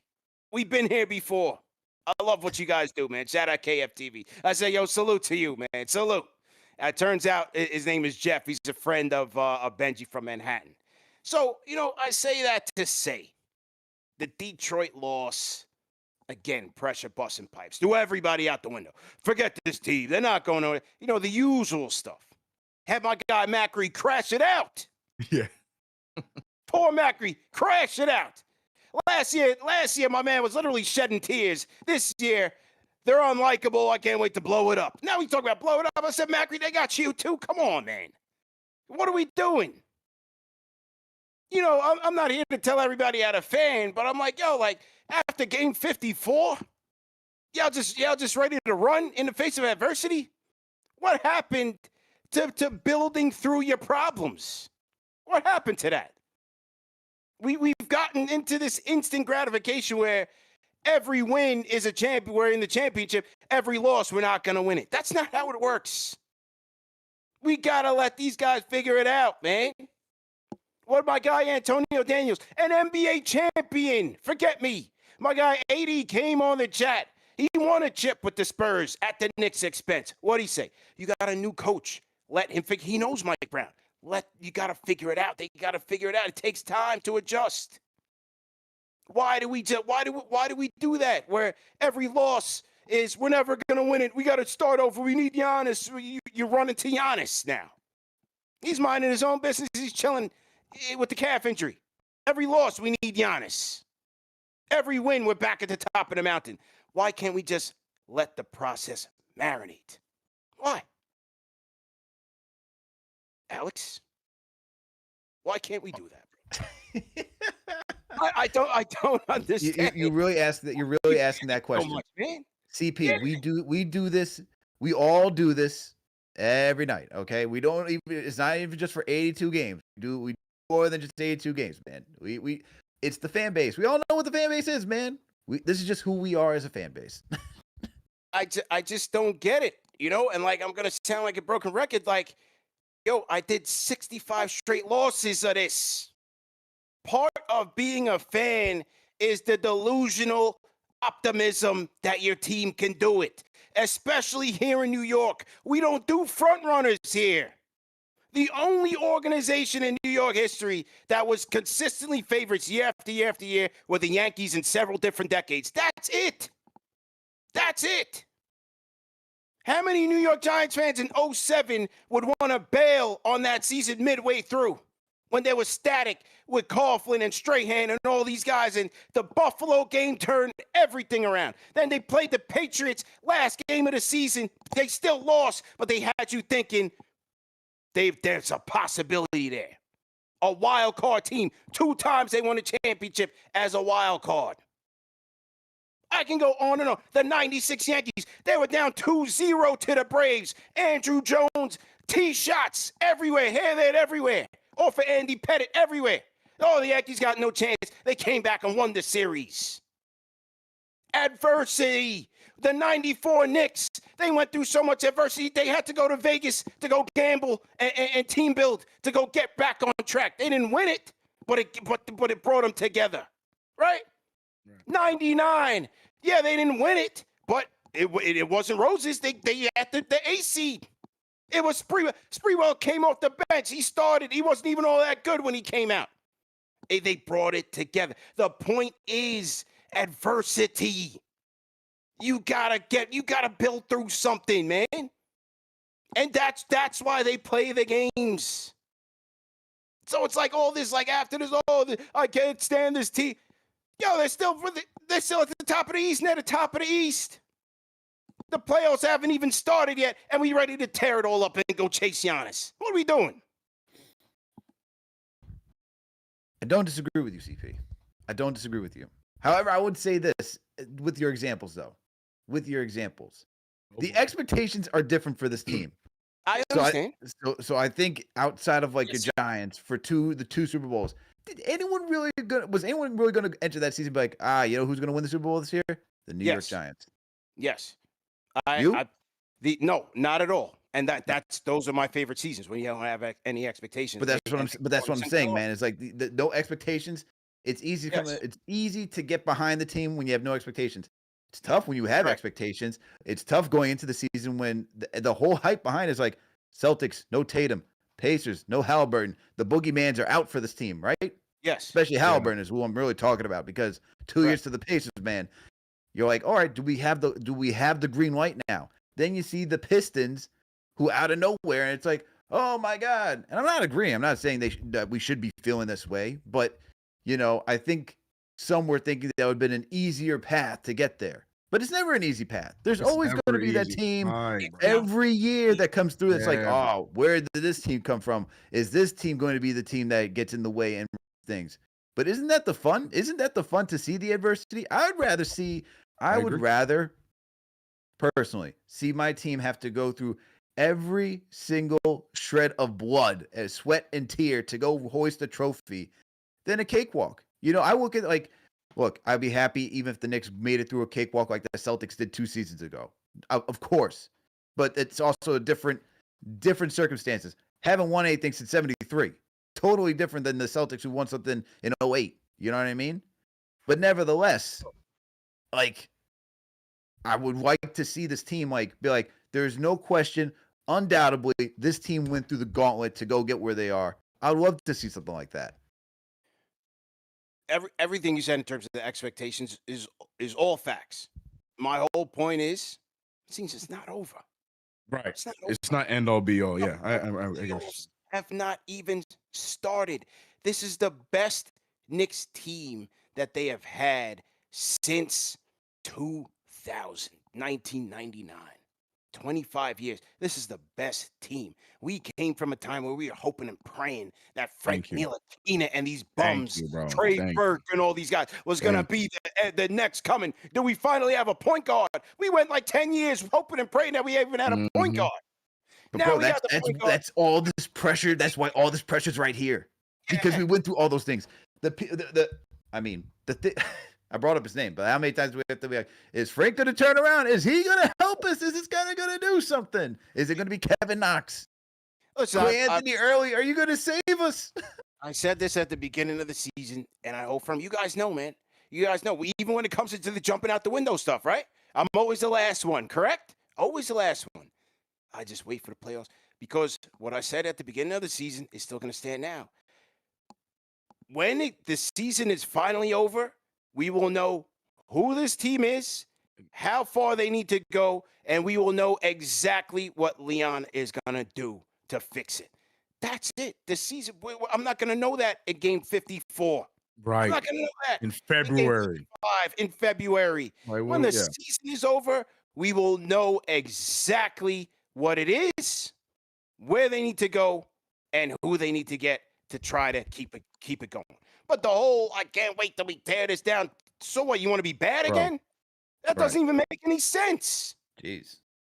And if Macri's on the show, I'd tell him. That's my guy. I would tell him. It doesn't even make any sense. I'm not trying to go backwards with this team yet. Why would we be trying to do that when you're right there? You are right there. Right there. CP, Let let me them ask get you through this. the adversity. Let them figure out the Brown system. Let Brown figure out what's best for Towns, vice versa. Let them figure it out. They have the talent to do it. They have the team that can do it. Let them figure it out. It's early, man. It's early. CK, let me ask you guys this question. Do you think that all of this conversation that we're having right now, the in the fan base, the pent up, like, oh, it's not gonna work, all this, is it because, look, we know that we have to wait to the postseason, and we're trying to find answers now.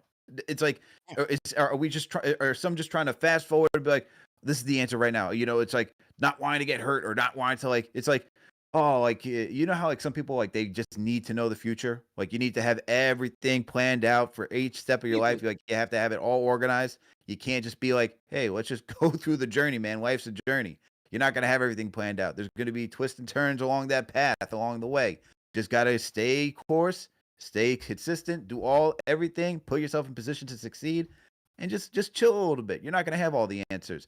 Do you think that right now it's that people want the answers and it's just like we have to wait Yeah, for sure. through 82 games? No, they want instant gratification. They want it right now, and it's literally what you guys were both saying. The fact that because of the anticipation, because of you're hearing your favorite analyst, your favorite YouTuber, favorite ex NBA player talk about the Knicks being the favorite to win the NBA championship because the Eastern Conference is this and that. The minute there's any kind of adversity, they already have that in their mind. So now throw everything out. And I think it's a combination of just PTSD and the anticipation of us possibly being the best team in the East, because we've gone through those 65 loss, 70 loss, like those big loss seasons. Like, we just think that if anything possibly goes wrong, then we're just going to go right back to that. So now it's time to trade everybody. I just wanted to say, I'm staying silent and letting you guys go because I'm really hoping, I know we got a members only chat. I really hope that some of y'all in the chat right now that made their way over from the play-by-play, who listen to me on a night-to-night basis, echoing the sentiment from these two gentlemen, telling you guys, CP and Alex, I got people talking about they ready for Brunson to be traded.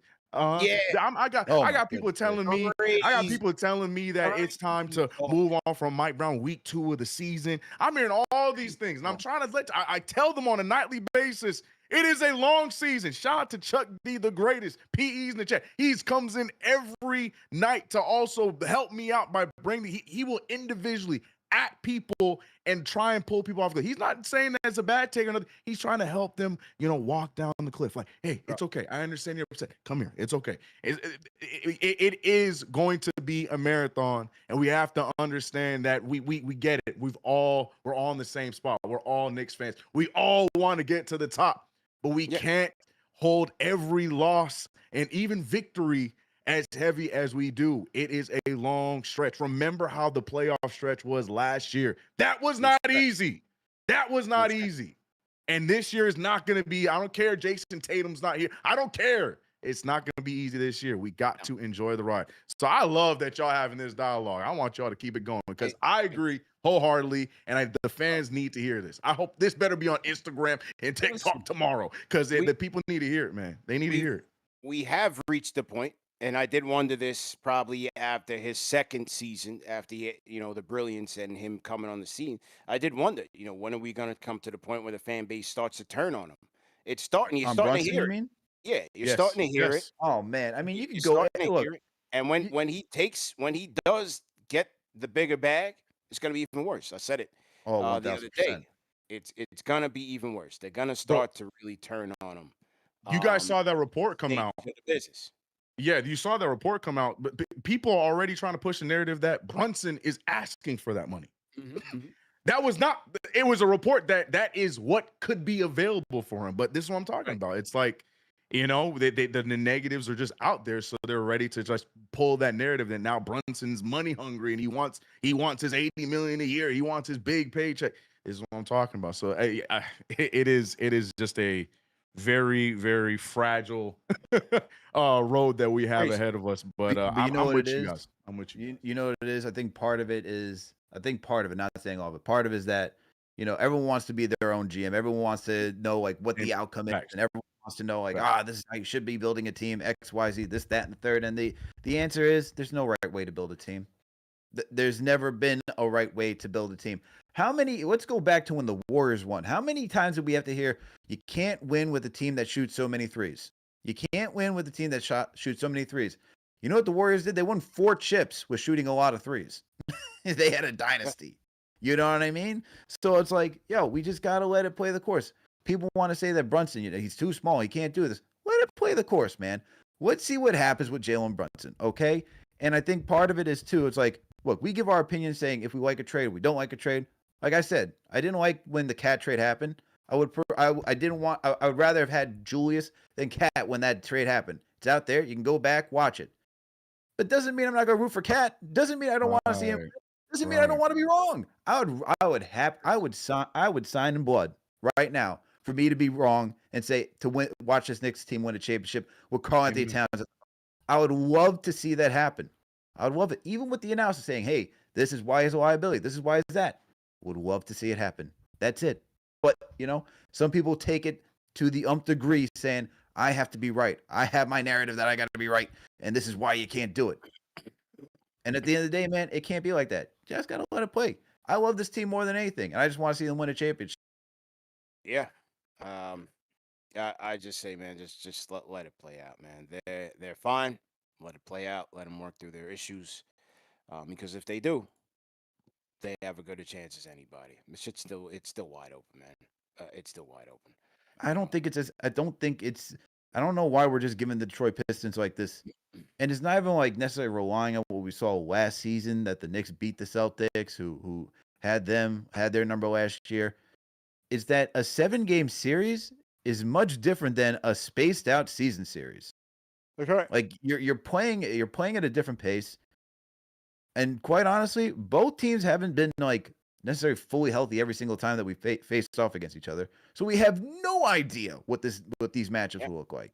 I mean, even look at like OG tonight. Like I expected this OG game.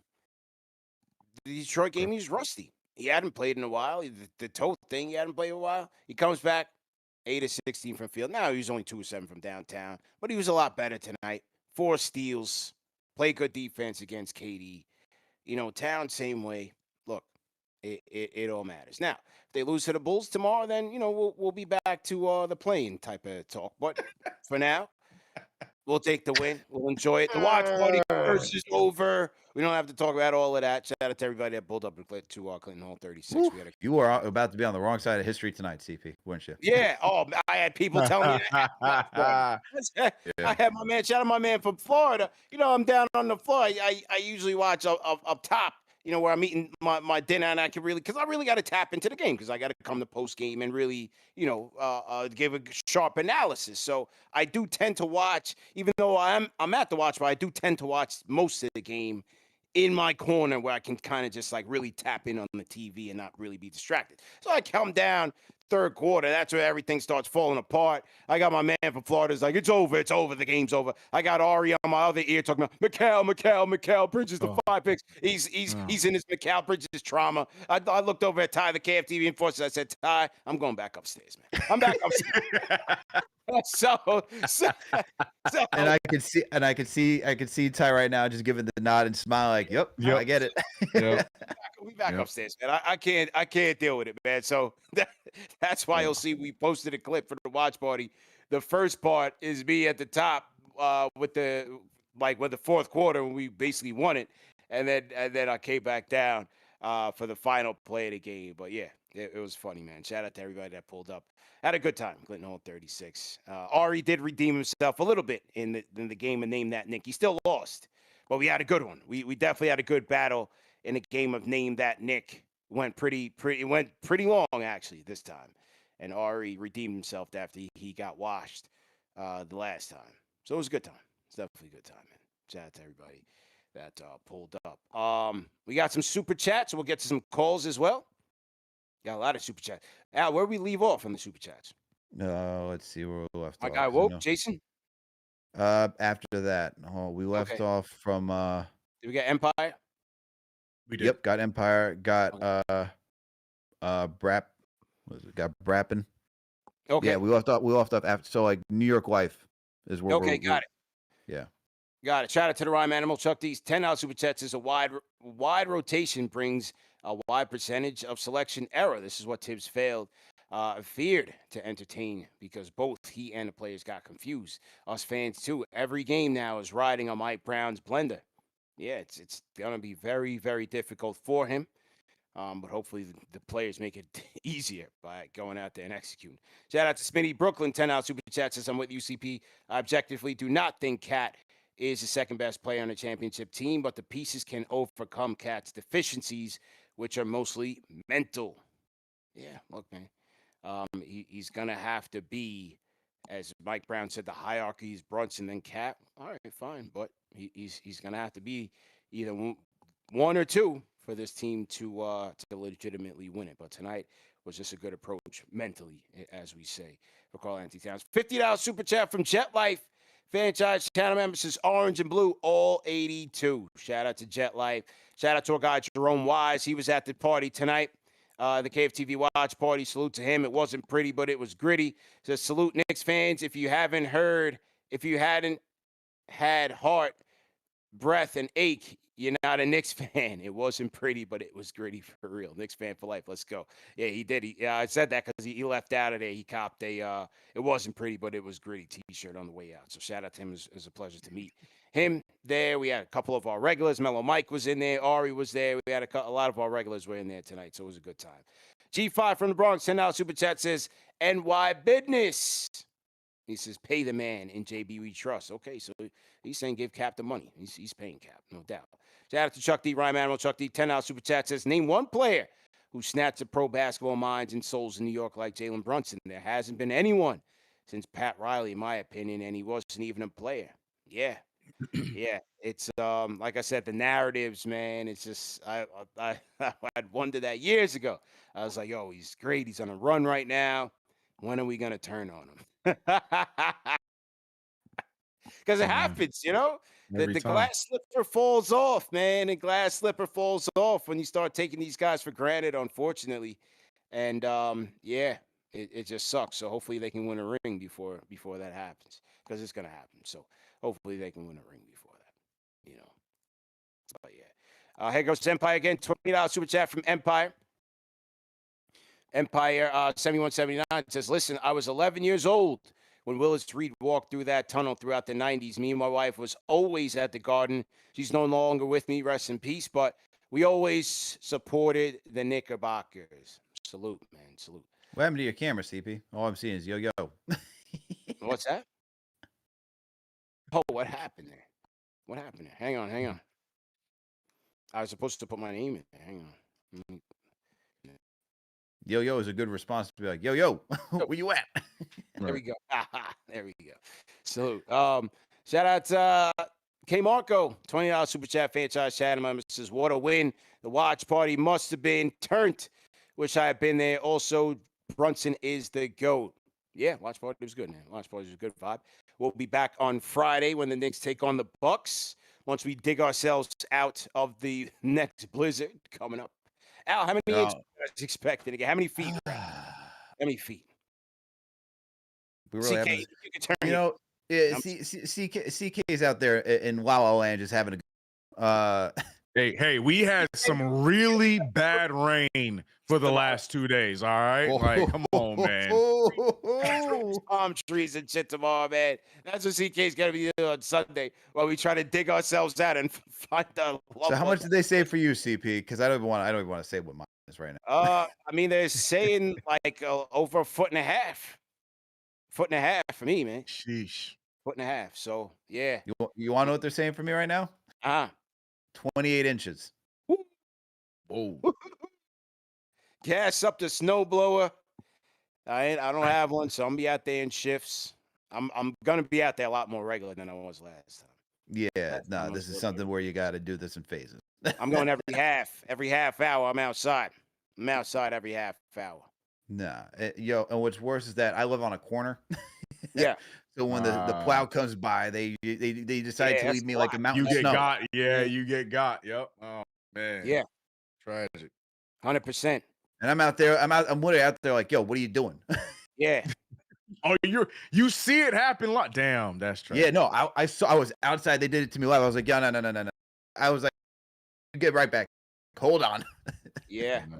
You're not leaving me with like 5 feet to dig out through here. Right. Damn right. blizzard, man. Bro, but the crazy thing is, though, CK, like, today was one of the warmer days, and you're driving through the city, and, like, you're finally seeing the snow from the last storm be gone. Yes, same here. Like, now it's down to, like, a little bit of, like, the soot-filled snow, and they're like, all right, don't worry, we got another 1.5 feet coming, so hopefully summer will start in, like, May, you know. Hopefully that's a sign. The thing is that here, CP, is that like because we got like 24 the last time, we were down to like the last like 8 inches. So it's like, oh, this is nice. Yeah. And the city of Boston's done a terrible job getting rid of all the snow. Yeah. So now we're going to get all this on top of it. Mamdani, they're trying to pay more people. They need it because the city's ridiculous. Like Long Island's a little bit different. I mean, there's still snow, but they do a better job.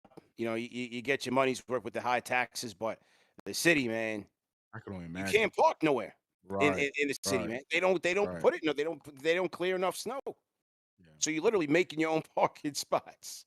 Bro, It's crazy. I will take a picture and show everybody. There's like 3 to 4 mountains on this street that I live on. And I'm like, all right, man. And we need street parking. So it's like, it's gone. Bro, it's to the point where like people will start parking like 45-degree angle instead. Oh, yeah. Oh, yeah, man. Instead Absolutely. of parallel parking, it's like this. You got to make your own parking. It got to the point where people are just driving through the snow. Yeah, to get the spot. So yeah, man, we outside in the damn snow. And we got a game tomorrow. So yeah, gonna be a We will be walking in and out, taking shits as we're doing the show. laborious day. What time is that game tomorrow? Is it 7 or is it 8? 8. Oh, thank God. Okay. All right. So I'll get my old man nap in. Don't worry. What time do they say the snow's starting for you tomorrow? It's supposed to start early in the morning, but the heaviest stuff is supposed to start between the afternoon and then into Monday. Yeah. So, yeah. CK's gonna be pruning his palm trees and Man, bro. I don't know what that's like. We got blue skies today, man. This rain was killing us, man. But you know, in a row. y'all buying shovels while I'm buying sunscreen. I don't know what's going on, man. Like, Nah, you know what CK's buying? CK's buying like that rainwater well to water his. That's what he. Yeah. Yes. Jeez. Man, look, we almost got flooded out, man. It's not a joke, all right. I heard it was like raining cats and dogs in Cali. Yeah, man. it was rough, but man, that's like the catch up. Like that's the rain for the whole year. Yeah, that's all we get. That's all we get. But hey, but look, it really is, bro. Yeah, next time we be talking about rain, it's gonna be Christmas again. Oh, but hey, we are officially out of our drought, so you know, at least that's a good. positive. No, that's a great thing. That's a great thing. Positive. Yeah. Wow. Yeah, no. Mother Nature's crazy. Crazy thing. Absolutely.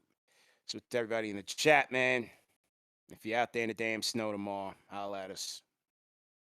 Shout out to Jerome Wise, says snow looking like New Yorkers, like we New Yorkers too. Stop playing. Shout out to Jerome Wise in the building. Who else we got to get here? I got Jet Life, I got Chuck D. Smitty, I think I got Smitty. Yep. Joshua Poor Amal. Shout out to Joshua, Fanchise channel member. Welcome.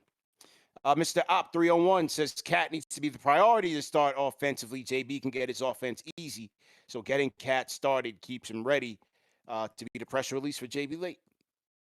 I like how they went to him, man. You know, because as you guys said, they watch the show. I'm sure they're concerned. So you kind of see each other. You saw it in the second half against Detroit. Now you saw it in this game to open the game. So they see it where they're just like, yo, like what we're doing is not making sense. Feed the cat, man. So they got to it tonight. That was good. Good job. We got NY Life. He says, yo, we need Cat Dominant for the rest of the year. Him being aggressive opens up so much for us, for sure. For sure. Shout out to, do we get the guy, his first time live? Did we get him? Yep. Shout out to him. Okay. All right, let's, we'll wrap up on the phones. Get to the people. SDG Nick with the Garden Report. SDG.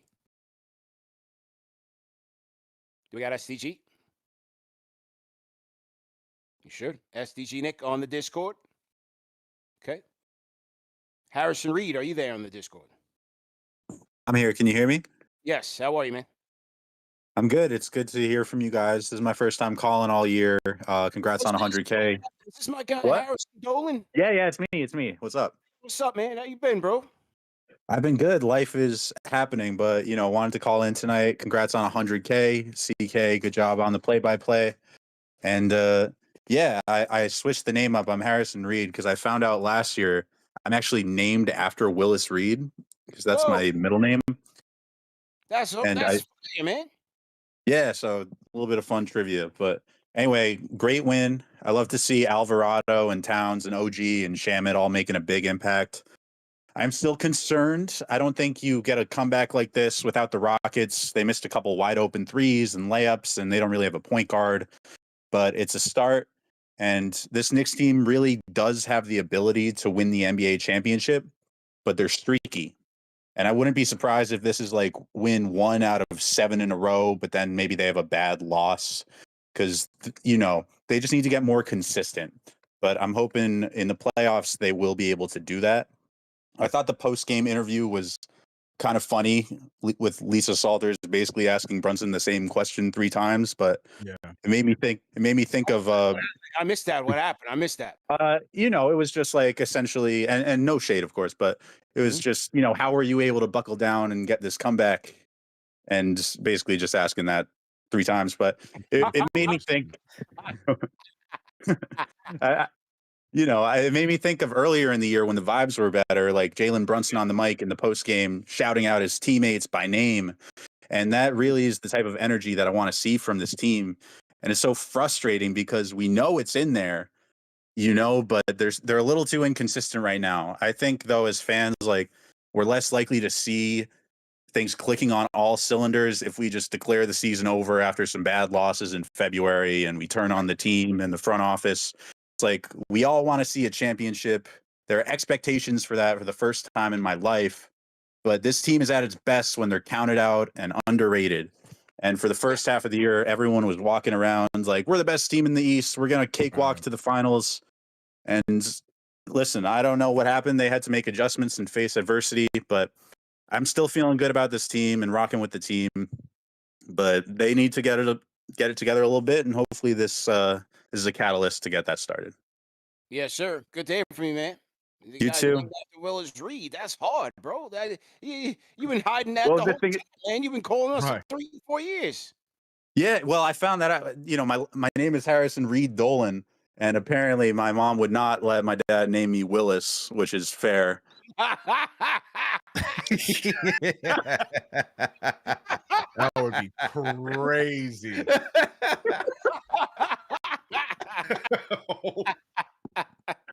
So, Yeah. I had to hit him with the rebrand. Yeah. Yeah. Good story, man. Good to hear from you, man. Stay up. Yeah, man. Balls Yeah, good well. luck with the snowblowers. Peace. Yeah, man. All right. Hey, my man, we know him as Harrison Dolan, right? Al, he always used to call in under Harrison Dolan.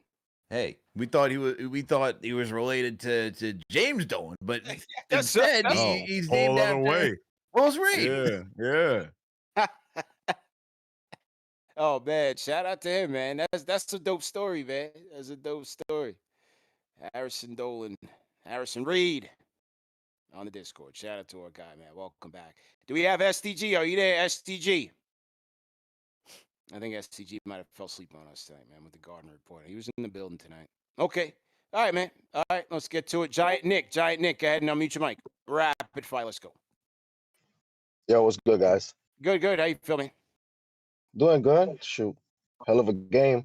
What's up, CK? I think it's my first time talking to you. Hey, man. Yeah, what's up? Yeah. So I mean, outside of the overall the game was fire, but I ain't gonna sit here and be like, oh, I knew we were gonna win. I think we all was like, damn, here we go again, like they've been doing. Uh, but no, I mean, good, great win. But overall, I think I don't know if they just figured it out or if they already knew, never used it. But it's as simple as like it is in the NFL. And what I mean is, you run to set up play action, or sometimes even vice versa. But in this case, in the NBA, what's his name, Cat, he has to play on the block. Why? Because if he starts to take over under there, and no one can stop him, let's be real, unless he stops himself.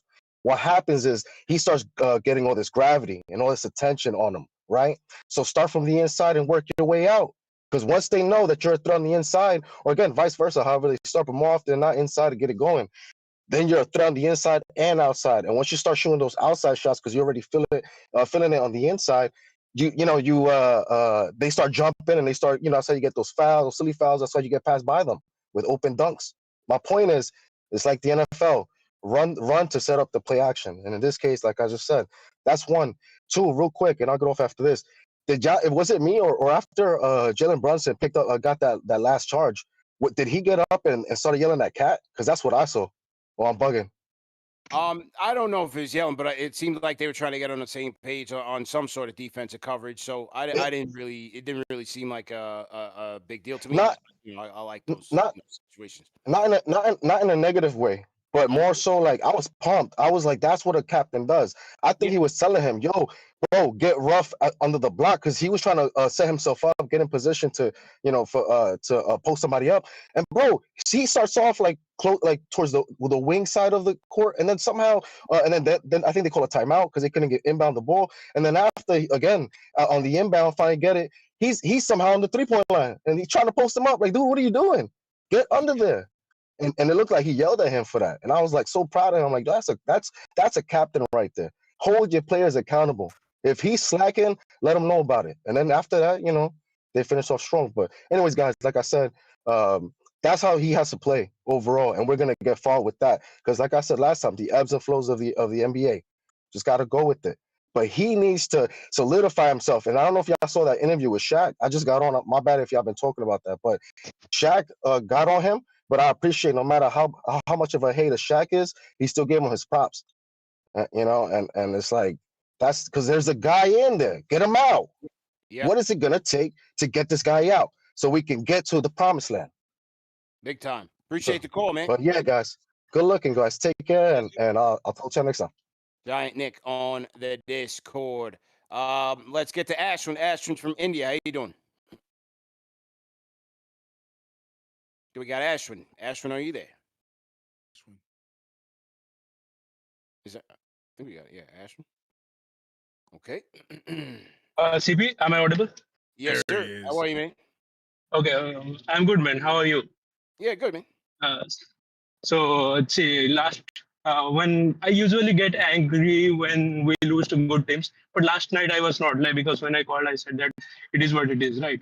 The thing is, I will be rapid fire today. The thing is, when we feel like Brunson is not playing well, and when he comes back in form and plays well, you always see when he plays, it feels like it's usual Brunson game. It's like when he plays a little bit more of street ball-ish type. Right, in fourth quarter, when the first point he scored, it was like a crossover street ball-ish style, and then he hit a jumper.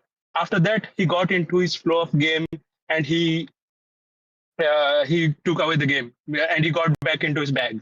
I feel like Brunson has been going away from that kind of play style this season a lot. He has been trying to simplify his game much more, using more head fakes than his ability to use the dribbling skill in basketball, the street ball style. So I hope if he is listening or somebody else listening, he can get back to that style of game, like when he was doing in Dallas, when he was doing that in first 2 years with Knicks. So that's the best version of his offensive game, and he should not go away from that with his identity. And as I said, it all comes down to one thing. Cat can score 35 points, 15 points, 15 rebounds, 5 rebounds. It does not matter. And I think CK will agree with this too. As long as Cat raises his hand on defense, just simply raise his hand, we will be completely fine, and we will have a much more higher chance to win the chip. Because that's the difference between we being top 3 defense and top 11 defense. I know it sounds absurd, but if people slow down and watch our defensive positions, people will realize what I'm saying is almost 99% true.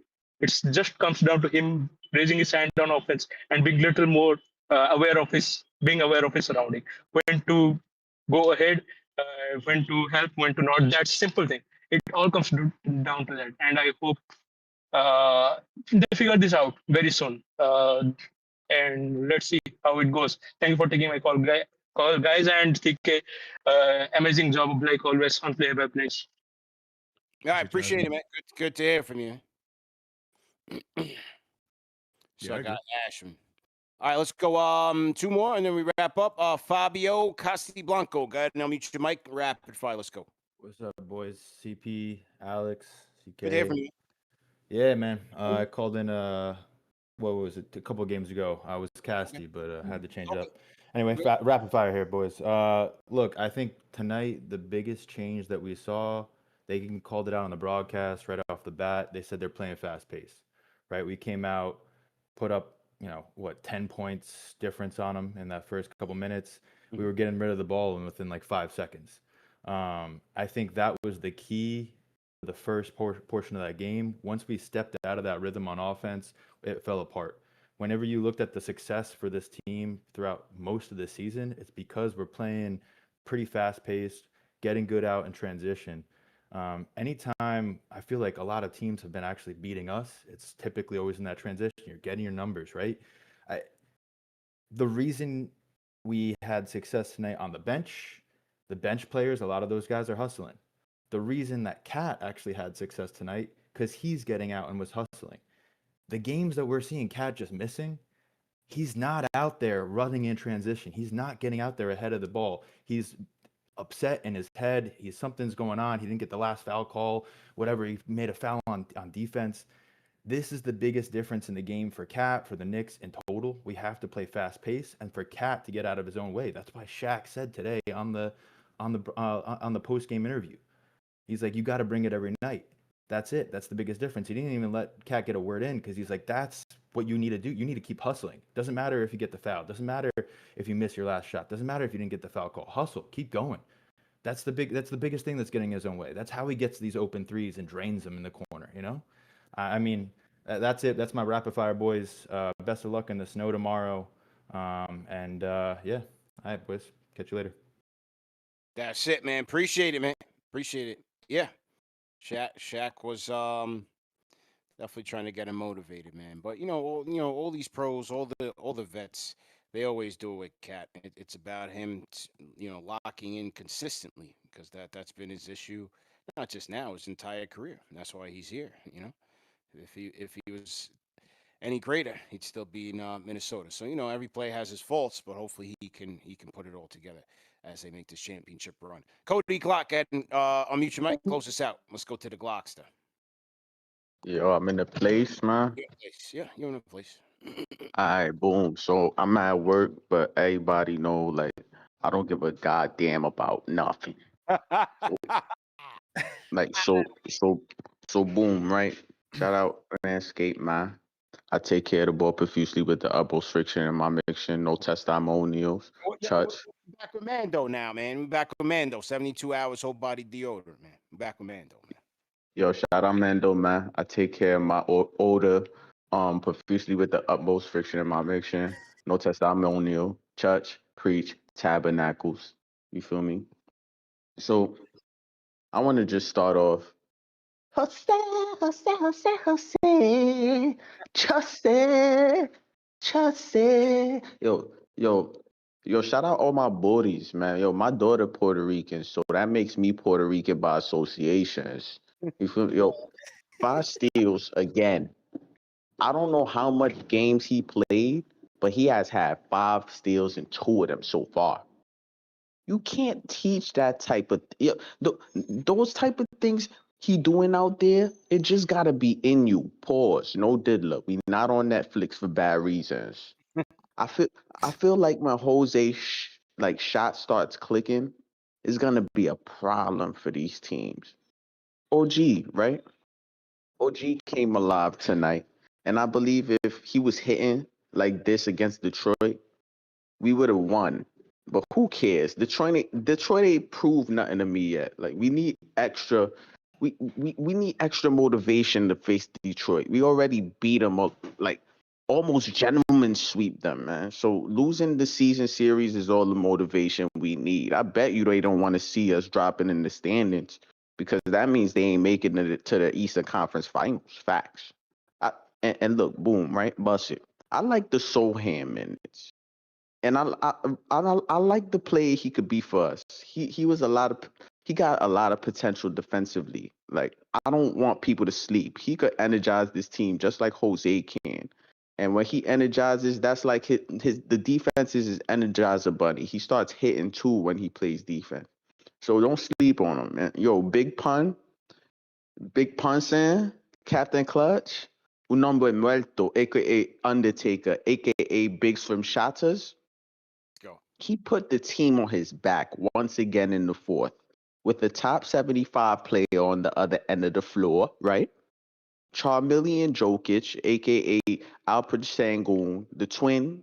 You just had to face 2 days ago the twin, right? He makes another appearance. This time he just switched his jersey to a black one. Jabari Smith got cooked by JB. He creased him. He deducted him. He deducted him and what's his name? Eason? Crazy. Yeah, Tari Eason. JB had him going crazy. Yeah, he creased them. He deducted them. Like he hit him with a weeps, pull up, hung. Oh my God. He on X Games, man. Like nah, F all that. Let me tell you something about Mitchie. SS like me shit, SSSS no snake shit, man. They feeding the monster. They loading up the monster truck with diesels. He's been outstanding in the games he's been playing recently, including the losses. Cat had it tonight, so we didn't see a lot of Mitch like that, but he's been dogging lately. But that's regular Mitchie. He better than DeMarcus Cousins. I tell you that much. Short Mitchie ran though. Mike Brown, he had a suspect coaching up until the end of the third, fourth quarter when he sixed Jose on the massive, but we are on the right track, man. Don't panic, nation. We good. Y'all gotta chill. Y'all forgetting who we are. What James Patrick said? We losing our culture. We losing our accent. They putting the guard spikes on the turnstiles. F that. Cut to the UN edit, man. Yo, Cat, dímelo, campeón. Dímelo, campeón. Que lo que, wa. Yo. I see you, man. He hit a midi tonight, y'all. Y'all seen it? Yes. Yeah. That mid-range over Sengun was nice. That was proper. Yep. I like that. He hit a midi. He was taking jump hooks, y'all. He picked his spots beautifully tonight. Still needs work in progress, like defense, whatever, but we got the win tonight. We good, y'all. Just keep your Tim's lace. Yabu, you ain't shit. Shout out Nicky Pipes, man. Shout out CP Free Throws, man. Yo, CDP, stop saying you 10 minutes then showing up 30 minutes later. We have a program we run in here, man. Alex and CK been carrying this, man. You looking like Josh Hart out there tonight, man.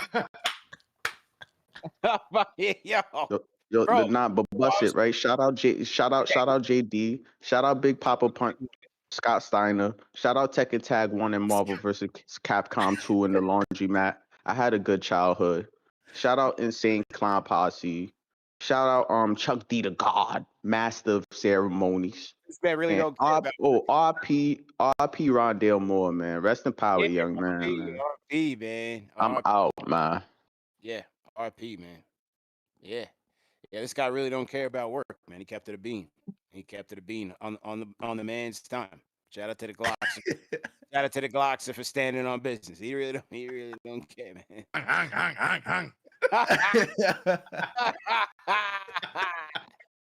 Shout out to the Glocks, the man. Throw some vibes in the chat. He said you look like Josh Hart on time, CP. I had to manage the watch party, man. I'm in traffic. All right, yeah, good show, man. We break it on the 2 hours here. That Yabu Stray was so good. That Yabu Stray was I wasn't ready. Go see them tomorrow. Who's guarding them tomorrow?